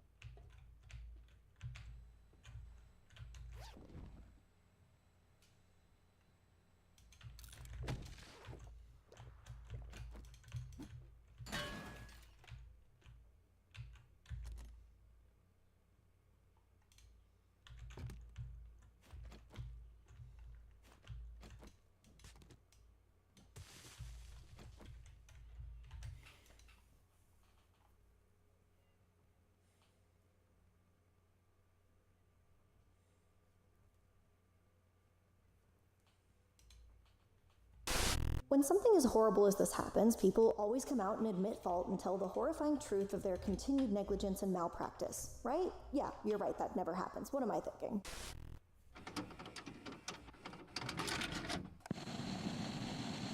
There's not really a nice way that I can actually say this. What you did was unacceptable. I'm going to show you every receipt I have that not only combats, disproves, or proves my claim. You're supposed to help people. You lied. An alt account called Doobie Schmertz. So this is actually Blair. Here is the same account, Doobie Schmertz, that was relentlessly harassing myself, my friends, my colleagues, my streaming colleagues, past colleagues, you name it. You name it. The only kind of person who could slander their friends like this is someone who is darkly unremarkable. Good luck, Blair. Good luck to you. Don't call me.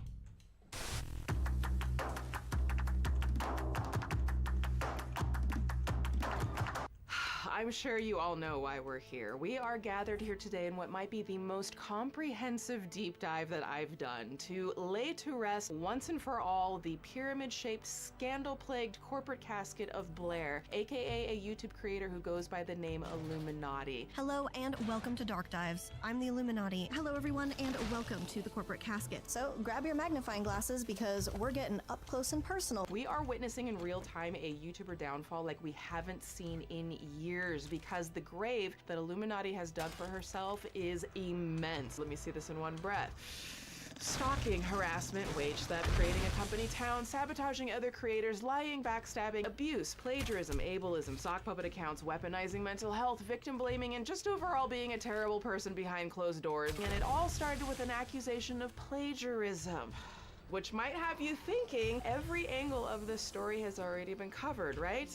And yet, that's not all there is to this story. I have seen your Twitter and the bull you've been spewing on there. So if you want to try me, okay? What you just heard was a portion of a phone call that Illuminati had with her ex-boyfriend, in which she allegedly threatened him after he calls her out for something as simple as talking about him on Twitter.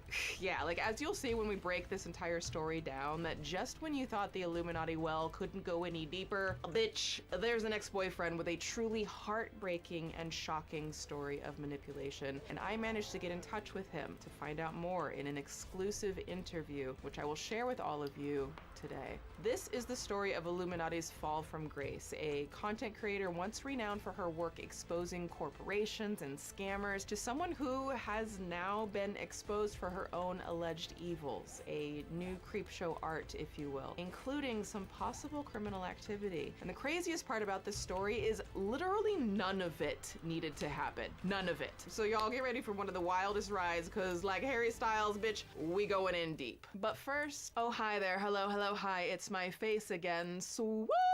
Y'all, we're gonna do the theme song at the end because we got too much to cover. If you're seeing me for the first time, welcome. I make documentaries and short films on unsolved cases, true crime, and social media influencers who abuse their power and manipulate audiences because, as I always say, it's not drama, it's dangerous. We also dig deeper into the root psychology, and sometimes we take it to Petty University. Okay, we are in full uniform today because, honey, y'all know Petty is my coping mechanism for asshats, okay? So if you want to join the Petty University community, all are welcome, and you can grab your exclusive Petty University apparel. The shop is linked below as always. Also, are you following me on Instagram? Please come join me on Instagram. That's where I post most often.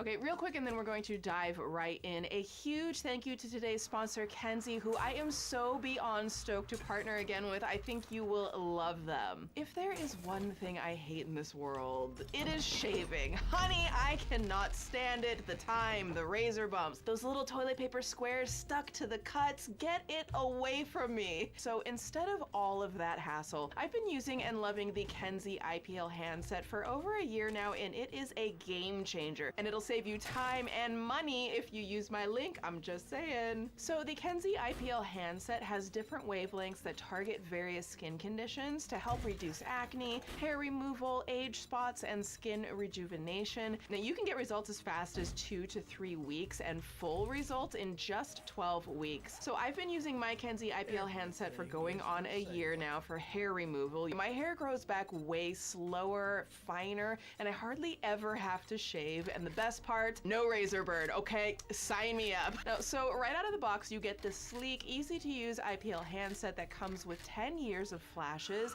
You get a quick start guide. Please do pay attention to the skin chart to know your best settings, and deep tones should use level 1 only. You get a long 9-foot cord, a 12-month warranty, and a 90-day money-back guarantee to ensure that your device works for you, or you can return it. So the IPL means intense pulsed light, which converts light energy to heat and is broad spectrum to treat a wider area fast. It's non-radiating and safe. And let me tell you, okay, I used to get the worst razor burn. So now I use my IPL handset on my armpits, legs, and yes, down there. And I am loving my silky smooth, hairless results, and I can do it at home in just minutes, okay? Yes and yes. So to join me in the land of silky hairlessness, go to my link below or kenzie.com. That's KENZZE SWPTVI.com. Use code SWOOP20, that's SWP20, to get 20% off the device. Yes, discount. They also do part payments, so visit Kenzie.com, get your 20% off discount, and I will see you in the land of glorious bump-free hairlessness. Treat yourself, honey. You deserve it. Okay, we're ready to dive into this. As always, all of these statements are alleged. I will be sharing others and my opinion based on the publicly available information and research. Please form your own opinion. Do not spread any hate. And let me know your thoughts in the comments on this one. I am very curious to know what y'all think. Okay, let's dig in. Blair had started her scheming pretty early in her YouTube career when she fell into the commentary space. Something Blair would prefer you forgot about, actually, is her time here.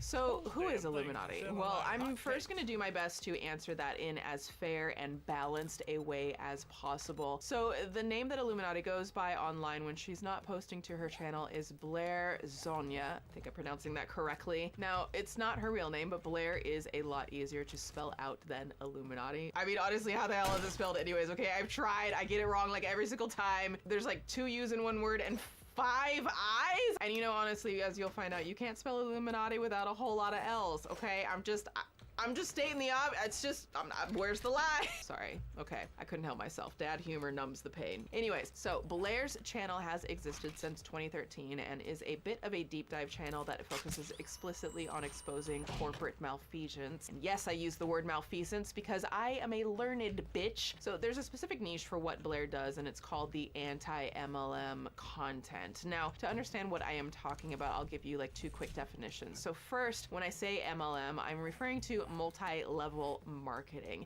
Investopedia describes this as a strategy used by some direct sales companies to sell products and services. MLM encourages existing members to promote and sell their offerings to other individuals and bring on new recruits into the business. Many MLM schemes are legal, but there are also illegal operations that are run as pyramid schemes. It's the pyramid scheme of it all that fostered a massive community on the internet of what's known as anti-MLM content, which is exactly what it sounds like. Content that seeks to educate people on the problems with MLMs. But, you know, some of the biggest anti-MLM content creators include people like Cruel World Happy Mind, Mooncat, I don't know if I'm saying that right, and Illuminati, who might be one of the, if not the biggest creators in the genre. She's released over 500 videos, and more than half of those have been released in just the last year and a half. And to be fair, if that sounds a lot like a content farm, it kind of does to me too. A content farm is defined as a website or company that creates vast amount of content that is usually duplicated and low quality, written specifically to fulfill algorithms. The main goal of a content farm is to create online advertising revenue through attracting reader page views. But to be even more fair to Blair, she insists that she's quite diligent with the accuracy of her research, which would mean it's neither low effort nor low quality. I have to use a pastebin document because I have anywhere 30 to 70 sources per video. I don't play around. And you know, like just plucking any of her videos at random, heading to the description and clicking on her sources link will in fact reveal a pastebin link with a few dozen or more sources for almost every video. What it also reveals though is that, surprise, surprise, Blair has an entire team she's working with of writers, researchers, editors,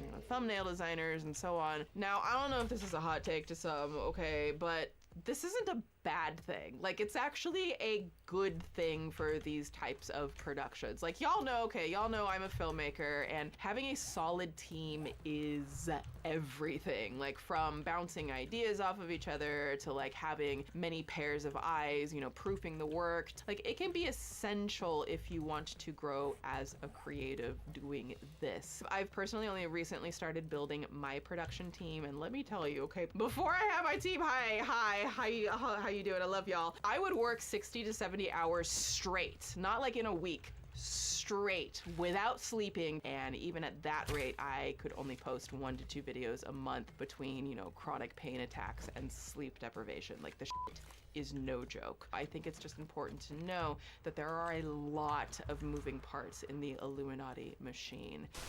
Blair was allegedly born in January 23rd, 1993, so as of this video, she is 30 years old. Even though Blair started the Illuminati channel back in 2013, you won't find any of the content she released before 2019 on there anymore. When Blair made the pivot into becoming an anti-MLM creator, she wiped her hands clean, essentially, of her past existence. All that really remains of Blair's early days on the platform are bits and pieces saved by other creators. Hello everybody, welcome back to the channel. If this is your first time here, hello, my name is Blair. So we are going to be exploring the subreddit Vax Happens. The government uses shots to inject nanobots to give everyone AIDS and autism. Or time as a more relatable content creator. And I tried to pick the poop up with my hands. It broke in half in the toilet. So, and then it like slides back down. So now there's poo stains, like skid marks. Yeah.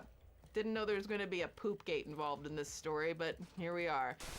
The thing is, it's actually a little tricky to talk about Blair for a number of reasons, and I'll talk about each of the eras of Blair, or like, I don't know, the Blairas. We'll call them the Blairas, if you will, a bit later. But the one thing you really need to know is, for a very long time, the only thing that anybody could like ever know about Blair at any given time was whatever she wanted you to know. If you wanted to find out what Blair was up to over the past few months, you'd see she was a part of a left-leaning political podcast called The Leftist Mafia with people like Lance from the Surfs. She posted as many videos in a week as I once did in a year on her YouTube channel. She talked shit on the crowd at a Muse show, which is personally offensive to me, okay? Muse is one of the greatest bands on the planet. I will fight you on this hill, but I digress. If you try to go to any past Blaira and find out something about her days as like a makeup influencer or her strange poops, you won't find anything at all.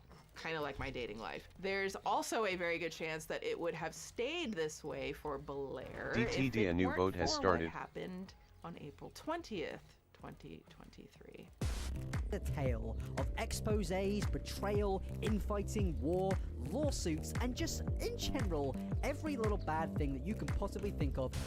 Let me set the scene for you a bit on the long ago, far distant, barely conceivable past of April 20th, 2023. So what else was happening in the world? Well, a dozen tornadoes were reported throughout the Midwestern United States, knocking out power for over 20,000 people. The Boy Scouts of America announced they would be compensating victims of SA nearly $2.4 billion that no one seems to want to talk about. Elon Musk removed legacy check marks on Twitter. That was fun. I mean, it was a show, right? But speaking of shows, on Twitter, April 20th, 2023 was also the day that the account by the name of @Illuminati decided to tweet the following, quote, "Not @LegalEagle editors broaching my DTD editors voting to is take complete my and video the viewers style, have and chosen when they no didn't vehicle." give up the info, they literally copied it. And by the way, I have the messages from my editors and found an email from them. Just changed the color from purple to blue, huh?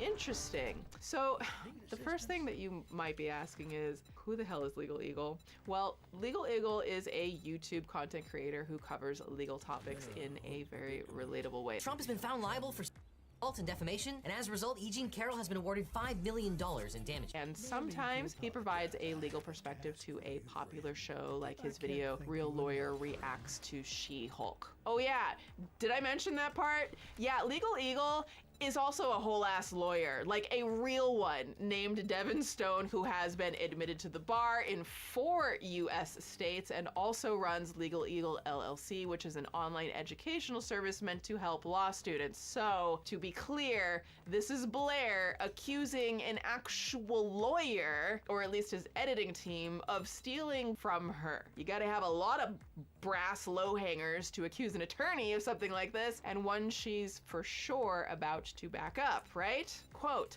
"So I went through my emails and found this just outright saying, yeah, I'm gonna do this, but if you could make it easier, I'd appreciate it." Which ironically is not what that message said at all. So attached is a screenshot. This should be good.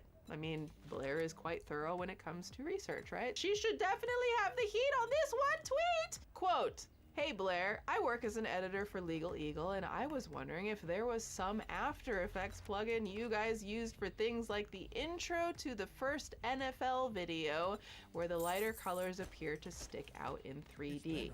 We could recreate it, but we figured there was probably a faster method you guys were using. Thanks, Danny." Okay, so, I want to stop here for a second and explain something that I see get kind of breezed past in a lot of the discussion on this topic. So for those of you who don't know, After Effects is an Adobe post-production software program that you can use for visual effects, graphics, animation, and so on. I've used it quite a bit on several of my films and my music videos that I've directed, and it used to be like really effing complicated, but it's honestly pretty easy to use now because it comes with like a lot of plugins. Like typically, none of these plugins are made by the creators who use them. They either come pre-installed, or you can download new ones from programmers, or you can create your own. So what Danny's asking here in short is, hey, I'm pretty sure you guys are using a cool plugin. Could you let me know which one it is? Well, that's it. We are 2 tweets deep into the thread, and it's questionable. This is a screenshot of Danny on Blair's Discord server asking the mods there if he can post a video inspired by Blair's channel. He was a fan. And also asking if he can talk to her video editors about a specific effect. And instead of responding there, Blair decided to blast Danny on Twitter, posting these side-by-side screenshots of her video versus a Legal Eagle video, claiming these to be the effects that Danny was trying to, quote, steal. Wait, okay, so I see torn paper. Y'all see the torn paper, and what, a 2002 highlighter effect. Is there more? Can I copy your homework? Yeah, but just make it a little different. Okay, I'm sorry, y'all. Petty University, roll the intro. Okay, so did y'all see how I did that paper rip thing? Okay, yes, I'm being a little petty. That's because I did it on Adobe After Effects. I mean, unless I'm in a f***ing alt universe where Pete Davidson can't get a date, Blair didn't make that effect. Neither did her editor. In fact, I don't know who made the damn plugin. I would call my friends over at Adobe, but why the hell would I bother them, and why would they care? This is Blair directly accusing Legal Eagle's editor, Danny, of plagiarism for an effect she didn't even make. Allegedly. But swoop, you might be saying, what about the highlighter effect? You mean the one that this how-to video from 2019 shows me how to do? In this video, I'm going to show you how to make this highlighter effect seen in the Vox YouTube videos. What in the whole grain, carb-free, sugar-free, discount Michael B. Jordan audacity is this, okay? That clip is literally titled, How to Create Vox Highlighter Effect. You know what, Christina, have you ever heard of Vox, Christina? Yeah, I thought so, Jessica. I bet you know. Yeah, the giant news media corporation that's been around forever. Yeah, okay. Or what about this one from 2017? Or how about this one from 2012? This tutorial is going to show you how to make text look like it's being highlighted in After Effects. And you know what's even funnier about all of this? The side-by-side screenshots Blair posted accusing Legal Eagle of trying to steal via email isn't even the effect he was emailing about, bitch!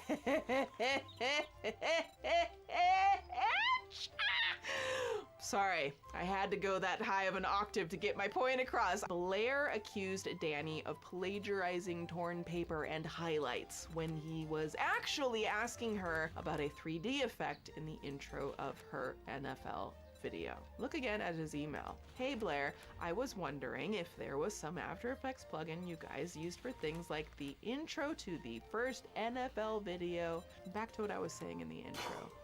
This did not need to happen. For all of the shit that we are about to talk about when it comes to Blair and the various ways in which she's allegedly abused her platform as a creator and her friends, this by far is the most baffling, like the audacity to even think that you could accuse someone, let alone an attorney, of plagiarism when it comes to specific plugins. I am not alone in thinking that the platform is better if you're helping other creators or supporting other creators from a distance. And being inspired by something is not plagiarism. Plagiarism, to put it short, is actual theft of entire works. For example, if I were to take this iNabber video about Blair. Drama, pain, suffering. 3 things that if you combine, what do you get? Well, the YouTube community. And present an entire thought of his as one of my own, and maybe put a cute little attempt at an accent on just for the added effect, and then I didn't credit him, that's plagiarism. Drama, pain, suffering. 3 things, if you combine, what do you get? Well, the YouTube community. Okay, I'm sorry, I tried. My accent sucks balls. You're great, keep going. It has been 3 years since I posted this episode, and I've been really grateful to be able to continually learn and grow with time.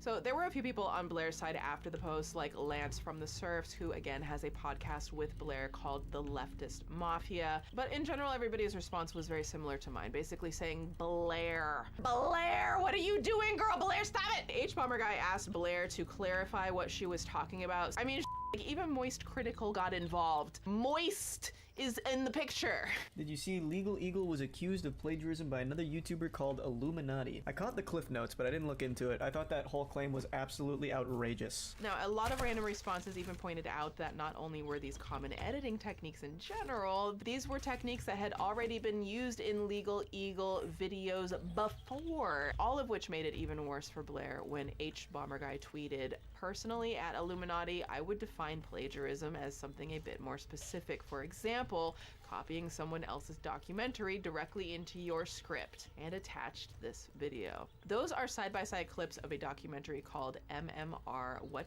They Didn't Tell You, made by British reporter Brian Deere back in 2004, and a video made by Blair as part of her Debunking Anti-Vax series from 2020. Professor Hugh Freudenberg. Professor Freudenberg has long been controversial. A man named Hugh Freudenberg, a former immunologist who has been long controversial. In 1989, he was caught up in a bizarre lawsuit involving the Food and Drug Administration, which told him he had to stop injecting his autistic child patients with blood products. In 1989, he was caught up in a bizarre lawsuit with the Food and Drug Administration, which told him he had to stop injecting his autistic patients with blood products. Then in 1995, he was suspended from practicing medicine and made to pay a $10,000 fine for his misuse and misprescribing of controlled drugs. Then in 1995, he was suspended from practicing medicine and made to pay a $10,000 fine for his misuse of prescribing controlled drugs. There's this word that I really like. How is it pronounced again? Oh yeah, irony. There are a few ways one could define the word irony, but personally, instead of defining with words, I just show you a reel of Blair accusing someone of plagiarism only to get completely bodied with actual evidence she was plagiarizing.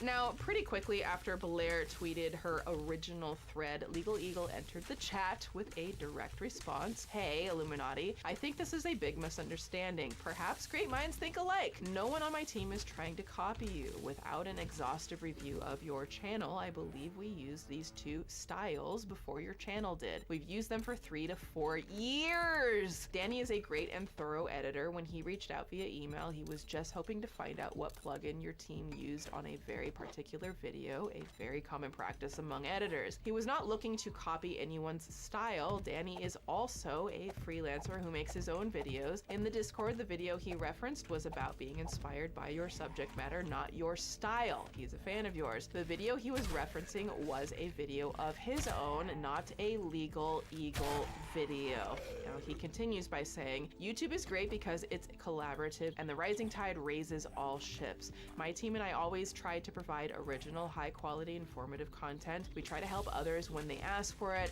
There aren't really any trade secrets around here. I didn't know that Danny reached out to you, but I don't fault him for doing so. If anything, I think everyone on the platform should be more open and sharing. Very well said, Mr. Eagle. We applaud a level-headed response, okay? Oh my gosh, I just realized that this is so dumb, but I can't help myself. Level-headed versus pyramid-headed. Who you gonna trust in these plagiarized streets, okay?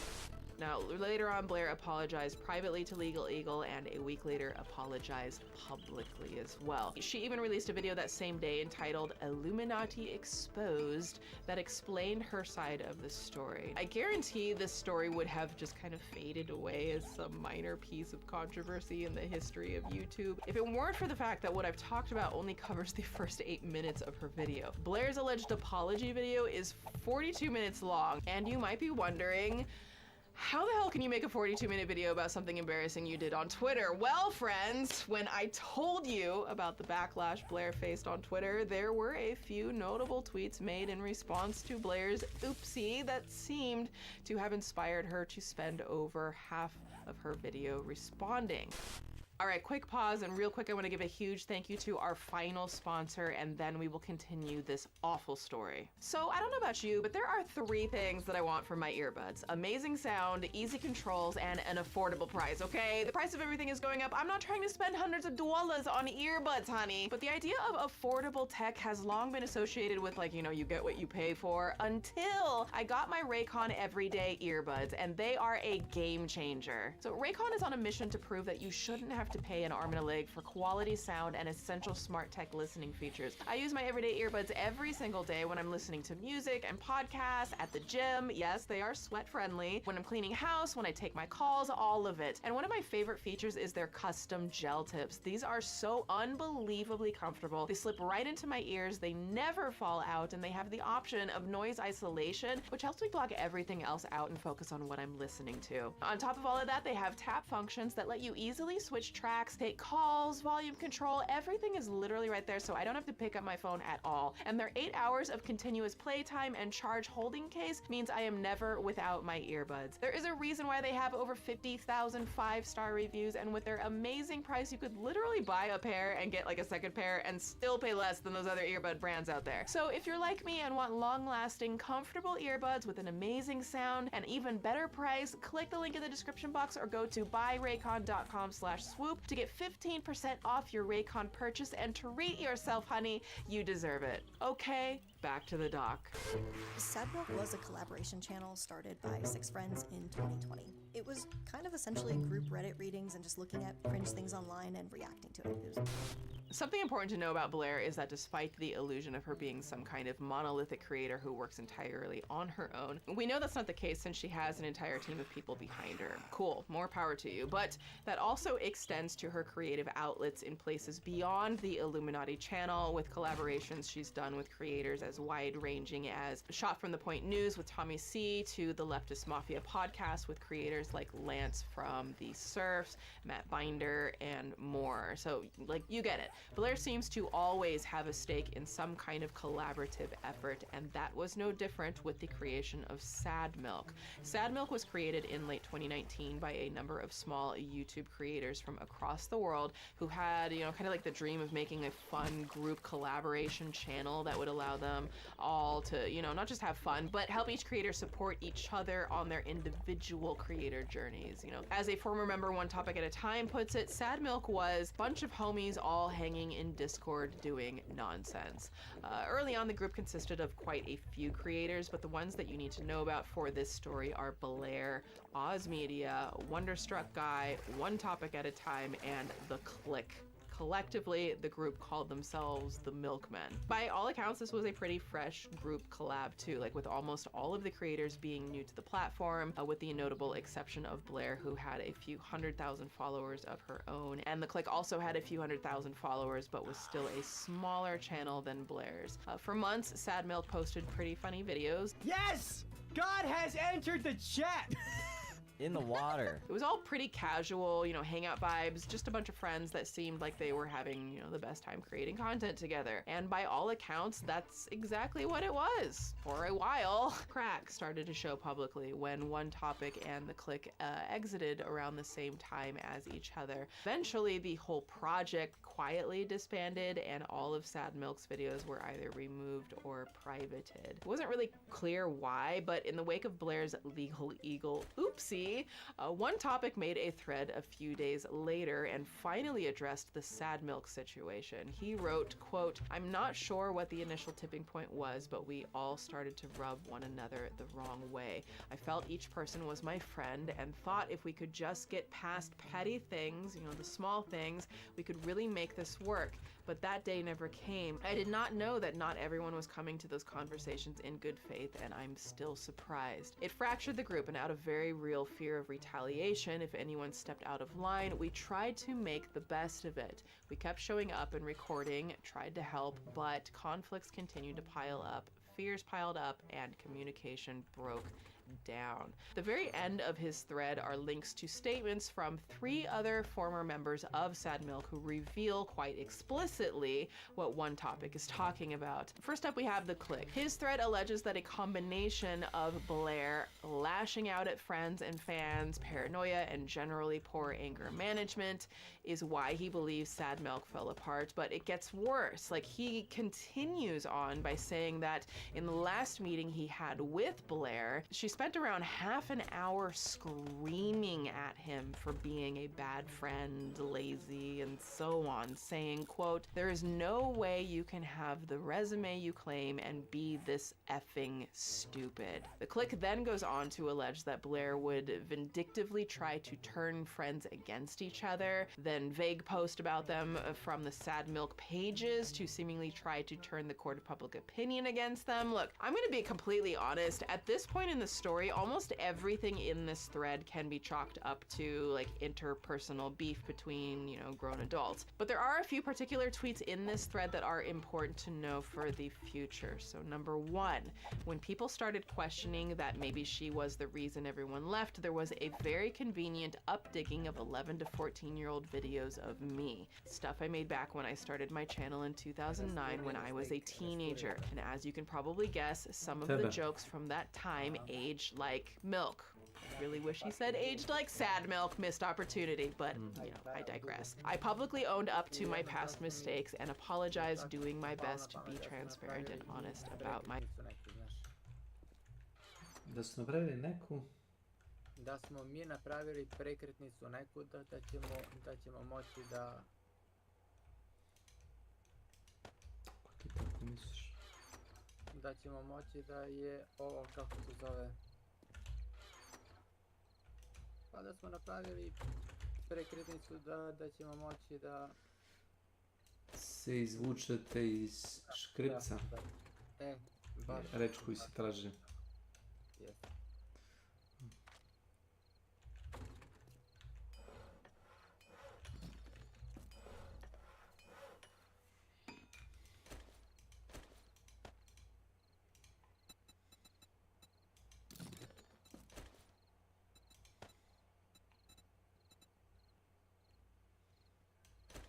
Ali dobro, nije što biste rekli, nije svaki dan badnji dan, jer tako? Ne, nije.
past, she would still harp on it, ignoring the fact that it had already been addressed, trying to direct as much attention to it as possible, publicly stating it was a bad apology, along with vague posting about it in comments on the collaboration channel. And number 2, point from after the clique left Sad Milk. I was still a YouTube freshie at the time, and she was quite intimidating, claiming connections and clout, reputation, and powerful friends. So everyone stayed mostly silent and had to constantly look over their shoulders for the next year.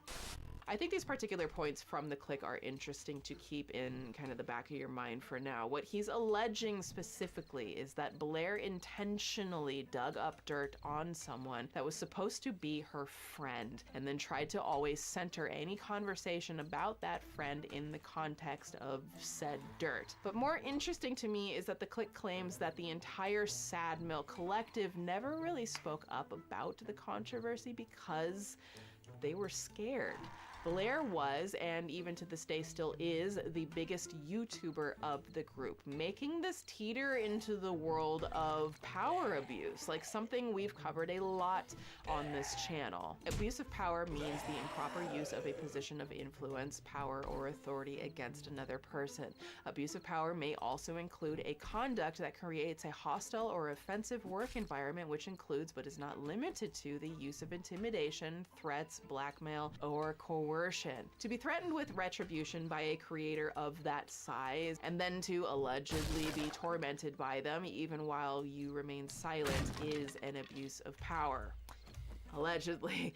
And the picture the clique painted didn't look any better when Wonderstruck Guy made his own thread. Much of what Wonder says here reflects on what clique is saying, but provides some more damning allegations of his own. Allegations like he had to miss Christmas with his family just to fix an editing mistake from Blair's personal editor, and not even getting a thank you or prompt payment. Now, in terms of payment, Wonder paints a picture of somebody who doesn't pay people on time just so she can, quote, purchase expensive clothes, visit BMW dealerships, and spend hundreds on food in a day. He also seems to confirm what clique said about Blair turning on people and weaponizing the internet to turn friends and followers against them. Quote, they would one second be a normal person in our lives, and the next second suddenly a hidden monster through, you guessed it, Blair's mouth.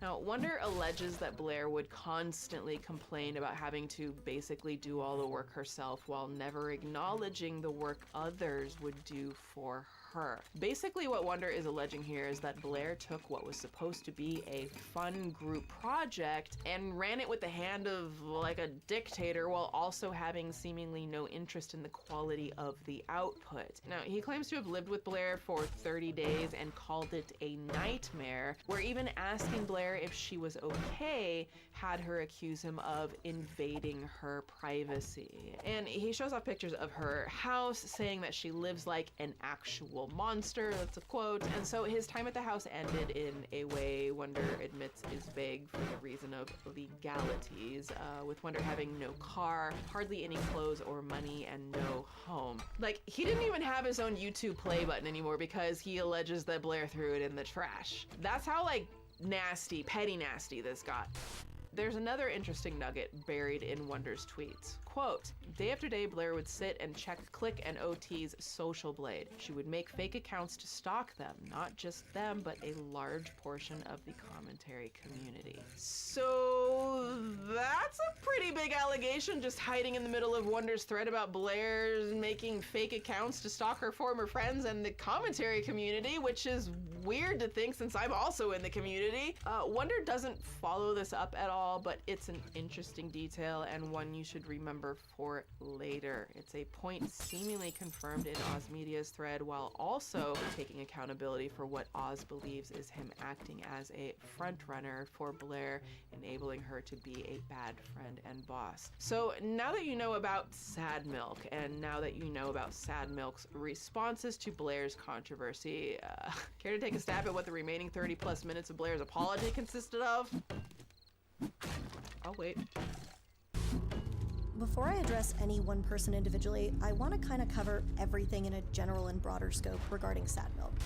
It doesn't take long for the Illuminati exposed video to get around to addressing allegations made by the clique, and specifically her role in the Sad Milk project. Blair explains, like the Milkman did, that Sad Milk was a fun project among friends, but where it started to turn sour for her was when she alleges that she was the only one responsible for the channel's finances, editor hiring, recording schedule, and so on. This channel and this project was just meant to be something goofy, easy, and kind of cringy, but a shared channel that we could all get a kick out of. She claims that this turned into burnout for her, which led her to becoming aggravated with the other milkmen not pulling their weight. Eventually, according to her, this led to a group meeting Blair says she didn't actually want to be a part of, and that during the meeting, things got heated. I had become more and more frustrated about how I was doing all of the work, I was doing all of the maintenance, and then I was also having to financially foot the bill to the project. As I said, it was burning me out pretty quickly, and I was thinking about leaving the group. Before the meeting started, I was told that if I didn't show up, that they would not have the conversation with me and everything would just stagnate. Reluctantly, I joined the conversation, and as I was speaking, one topic talked over me, and out of frustration of this happening yet again, I raised my voice and said, "Can you shut up and let me talk for once?" She very quickly apologizes before she does something interesting. She switches gears and starts talking about the clique's history of horrifying language and slurs. Unfortunately, when those videos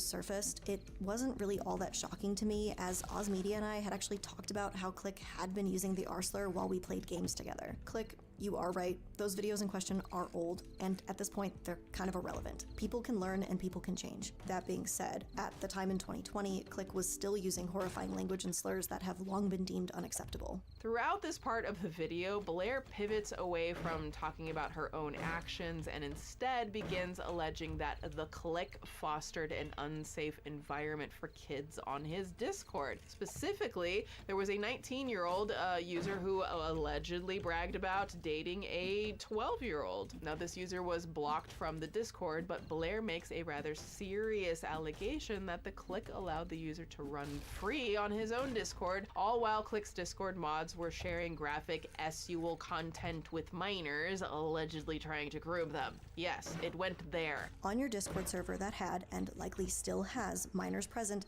you as an adult need to do the right thing and actually pay attention to what goes down in your server or ensure a team will take action against inappropriate behavior. I am sorry to those minors who were spoken to in such an inappropriate way. This is and always has been unacceptable. Click, I hope you have learned to not tolerate such behavior in your server. I truly regret ever being friends with you. I want nothing to do with you, and I can only hope that I will no longer be associated with you after all of this. What she's accusing the clique of is terrible and shocking if it were true. It would be completely unforgivable behavior and a truly toxic abuse of power from a fellow creator. But it also seems really weird to just double down on things somebody else is accusing you of. For instance, she claims here that the clique has a troubling history of using slurs, and to be fair, he does. I mean, yeah, but the clique accused her of weaponizing this as her main point against him, and here she is doing just that again. I have a little trouble believing that Blair cares so deeply about someone else using slurs when she herself has allegedly used those slurs far more recently than the clique. But where the video takes a definite turn from confusing to straight up sus is when Blair talks about Wonderstruck. When it comes to discussing Wonderstruck, his actions are some of the most confusing I've had to deal with. Throughout her time talking about Wonder, Blair makes a number of rebuttals and claims, and look, there are far too many things to bring up right now. Like, nearly 20 minutes of that entire video are spent talking about Wonder directly. A lot of it has to do with Wonder's financial arrangement as an employee of Blair's. I'm going to focus instead on the bigger allegations from Blair here, the greatest hits, if you will. First up, her entire work/personal dynamic with Wonder. Throughout this explanation, she reveals that Wonder in May 2021 moved out to Colorado to live in a house with Blair and Oz Media, and Blair alleges that Wonder was living at the house free of charge, no rent, no utilities, nothing. During this trip, we discussed the possibility of Wonder moving out to Colorado due to his discontent with his life in Texas. Oz Media and I had just moved into his newly purchased home in April 2021, and he decided to welcome Wonder into his house. Wonder was not charged any rent, utilities, or internet for sharing our living space. And on top of that, Blair claims she hired Wonder as an editor for her side channel, Illuminati, TEA, in an admittedly easy job. Wonder was hired on June 7th, 2021, and was salaried at $50,000 a year. His only task was to edit short clips from any live streams that I did, so that I could post them onto my secondary channel, Illuminati. But from here, Blair paints a picture of a man who was basically lazy, like ungrateful, not able to meet deadlines. She even alleges that he made inappropriate comments in company forums. Although there was only a minuscule amount of work for Wonder to do, he still managed to act up within company spaces. He made inappropriate comments on forums that were visible to other employees, he didn't complete tasks that were assigned to him, and he failed to follow company protocol. Throughout the rest of her segments on Wonder, Blair addresses the allegations of wage theft, missed payments, and so on. I want to share this bit about a car Blair bought for Wonder. This is a bit of a longer clip, so just bear with me for a second. There were 2 outstanding instances that voided our agreement and constituted the repossession of my vehicle. The first was the proof of insurance that Wonder never provided. Due to multiple defaults by Wonder in our contract, I felt that I had no choice but to repossess the vehicle, which was my property because I am the one who owned it. When I landed in Austin, Texas, I called the non-emergency Austin PD 311 number to explain the situation to them. So on July 29th, 2021, I was able to get a hold of my vehicle and I took back my property. Within 1 month of using the vehicle, the car was visibly soiled. Trash was littered in the car. It contained dirty clothing, which consisted of I think 2 pairs of dirty boxers and maybe 3 mismatched socks. There was also a huge crack that went across most of the windshield, and for some reason, the glove box compartment in the front passenger seat was somehow broken. The state of the vehicle was shocking, to be honest, but at this point, I was just happy to have my car back and know that it couldn't be damaged any further.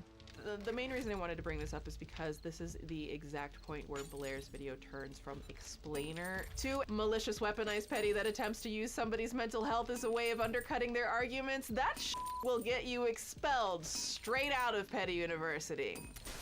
Yeah, there's an entire section of the video specifically about Wonder's mental health, like I alluded to. I'm really not going to show this because if I'm being honest, Blair shouldn't have shown it herself. It's not her f***ing place. It's literally receipts of Wonder threatening self-harm.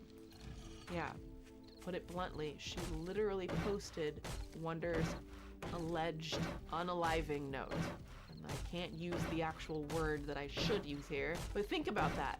His note about his deeply personal situation, she posted it in what's supposed to be an apology video for millions of strangers to read on the internet without his consent. I f***ing can not. That makes me furious. And she posts this while also discussing Blair's attempts to get Wonder professional help, which sounds nice, until she reveals that this is her own therapist, which therefore creates a conflict of interest. Shocking how that works. I mean, if only someone could have predicted that giving your employee a recommendation to your own therapist might not be a great idea. She shares screenshots of her discussion with that therapist about Wonder, which is so monumentally up in my opinion, and saying that she's censoring sensitive information to protect Wonder, but if you really cared about any of that, Blair, then why are you talking about this at all? People like me have unearthed some personal information while researching this, but I would never share that. Why would you think it's okay? Let's be completely honest for a second here. Unlike many of these other claims Blair makes throughout her video, she doesn't explain why she's sharing any of these details to her audience, which at the time the video was posted consisted of 1.7 million subscribers. Imagine sharing his personal mental health things to 1.7 million subscribers. I don't know why Blair did this, but my take, this is the most blatantly manipulative thing Blair has done throughout the course of this entire controversy, and a prime example of power abuse, allegedly. This, in my opinion, is the most blatant example of something the Click mentioned in his thread about Blair weaponizing information. Kumara. Welcome to my channel. Discord. Ti bolestan kum. Goodbye for Koji now. deo Discord? Nisam, brate, bolestan, mislim, zadnji put nisam... Rekao sam kume. Jesmo ti kumovi? Ako smo ti kumovi, onda se odnosi na tebe. Pitanje je bilo, jesi li ti bolestan kume? Ako si ti meni Vlado kum, onda si bolestan. Pošto mi ti nisi kum, ja smatram da nisi bolestan. Smatram da je moj kum bolestan čovjek. Ne možeš da mi budeš kum. Ne treba više kumova. Ne možeš da mi napišeš Discord i onda ja se ne pomeram bukvalno. Bukvalno si došao kod mene. Šta je tvoj problem? Discord, ali niste čula ništa i tako da. Ne interesuješ me apsolutno. Ako se li majke ti na šove je bopali sezonu 2, ne mogu nikako to da nađu. Glavni džel je sezona 2, sjećaš da nismo mogli naći? Sezona čega? Sezona 2 šalala bof, ono bre, kad su ga trpali za zastavu. Ma to ćeš ipak naći. Sezona 2... A našli smo bili, sjećaš se? Sezona 2 ti je sklonjena sa interneta, zato što su provocirali ispred nekog, čini mi se, ispred neke banke i neko izvukao pištolj. Jo, da, čekaj, kako smo mi našli to internet? Gledali smo ti bre, čovječe, to. Sjećaš se? Ne znam, to možeš naći na nekom reaction videu, da je neko reaguo na to i onda ga kao mi se sklonio.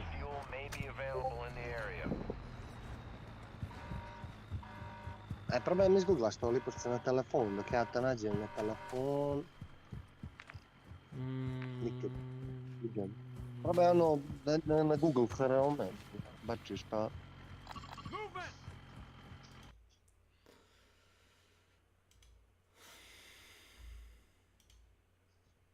Welcome.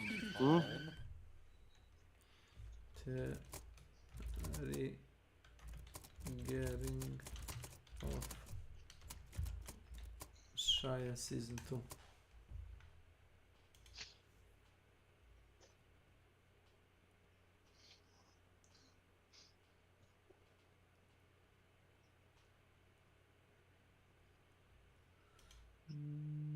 Ima 5-6 delova, ali... Aha, evo ti. Da. Ali nemoj na telefon to, ne možeš na telefon naći, zato što ga ne možeš naći na YouTube. Ne možeš ga naći na YouTube. Ne možeš ga naći na... Ne, pošalji mi link, znam, ali pošalji mi link ovako u poruku, privatnu meni kao. Ne ideš ne privatnu poruku, ja ti. Možeš i u stvari tu. Ne dilujem kokain, jer se neko 100 puta vladi na Discordu. Ne dilujem kokain i ne trgujem oružje, ne prodajem dečju pornografiju, mogu slobodno da napišem sve javno. Imaš tu linkove za sezonu 2 i sezonu 6 i... Sezonu 2 mi treba. Pa imaš tu. Ništa. Hvala ti, Čermara. Ćao, Vlado! Ćao, brate, šta radiš? Evo ništa, na posao sam, ne mogu naći to. Ja i ti, Vlado, nismo kumovi. Ova osoba je moj kum. Da, ova bolesna osoba je njegov kum. Da, koja kaže kao na Discordu. Probam ček da otvorim još 2 puta Discord. Šta da radim? Ček da otvorim još 2 puta Discord.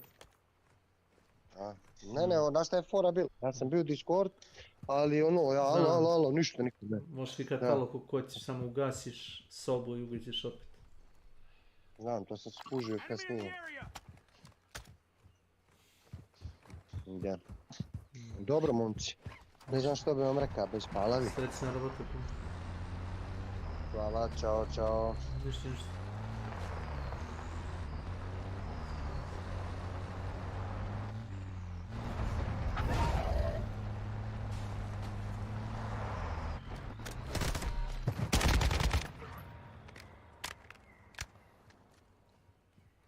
Ultra One, be advised, an operator in your area needs medical. The fuck is this? I still want to go to Koshaya. Ultra One, use your TAC map to locate contracts awarding cash.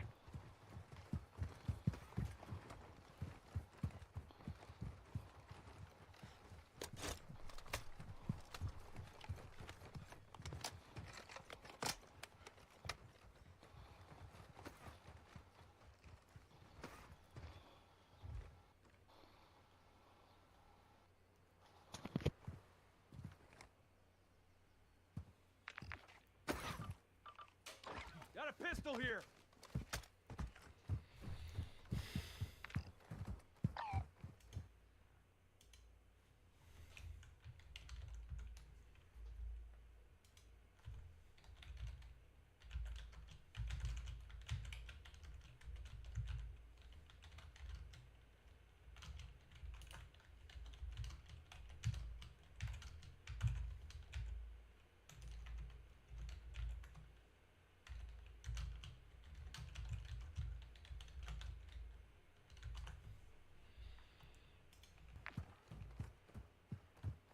Enemy operator secured a weapons case.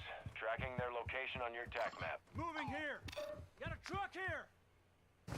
Enemy vehicle here. Enemy activity. Movement.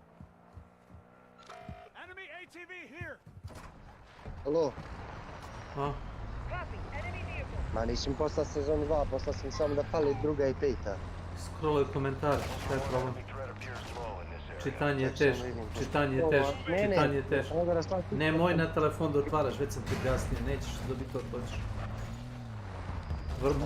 Vrlo vjerojatno da link nije uopšte na YouTube, zato što je delistovan sa YouTube-a, razumiješ? Ali, evo, vrtim dolje, piše... U komentarima imaš plave linkove, možda se ne vide dobro na telefonu. Ali piše watch the video again season 2, season 5. Imaš 5-6 komentara. Možda neće ni da otvoriš, možda neće ni da otvori na kraju krajeva, rekao sam ti na telefonu. Rekao sam ti da vjerovatno nije na YouTube. Ne, pa znam da nije na YouTube. Takav kontent nećeš naći. Evo na šansa. Ali stari YouTube, to ti, joj. Šta je ovo?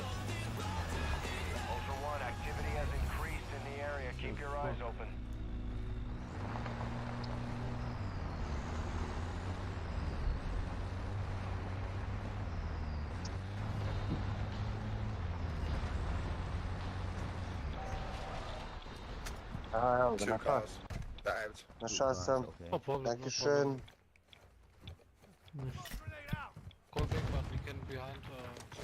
Yeah. We have a good gun. It shoots Vorladung. Yeah, they're coming. One down. Enemy ammo box marked. Stop!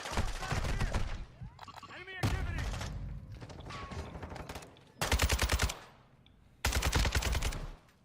Movement. Enemy activity. At on safe. Oh my god. Yeah, I don't.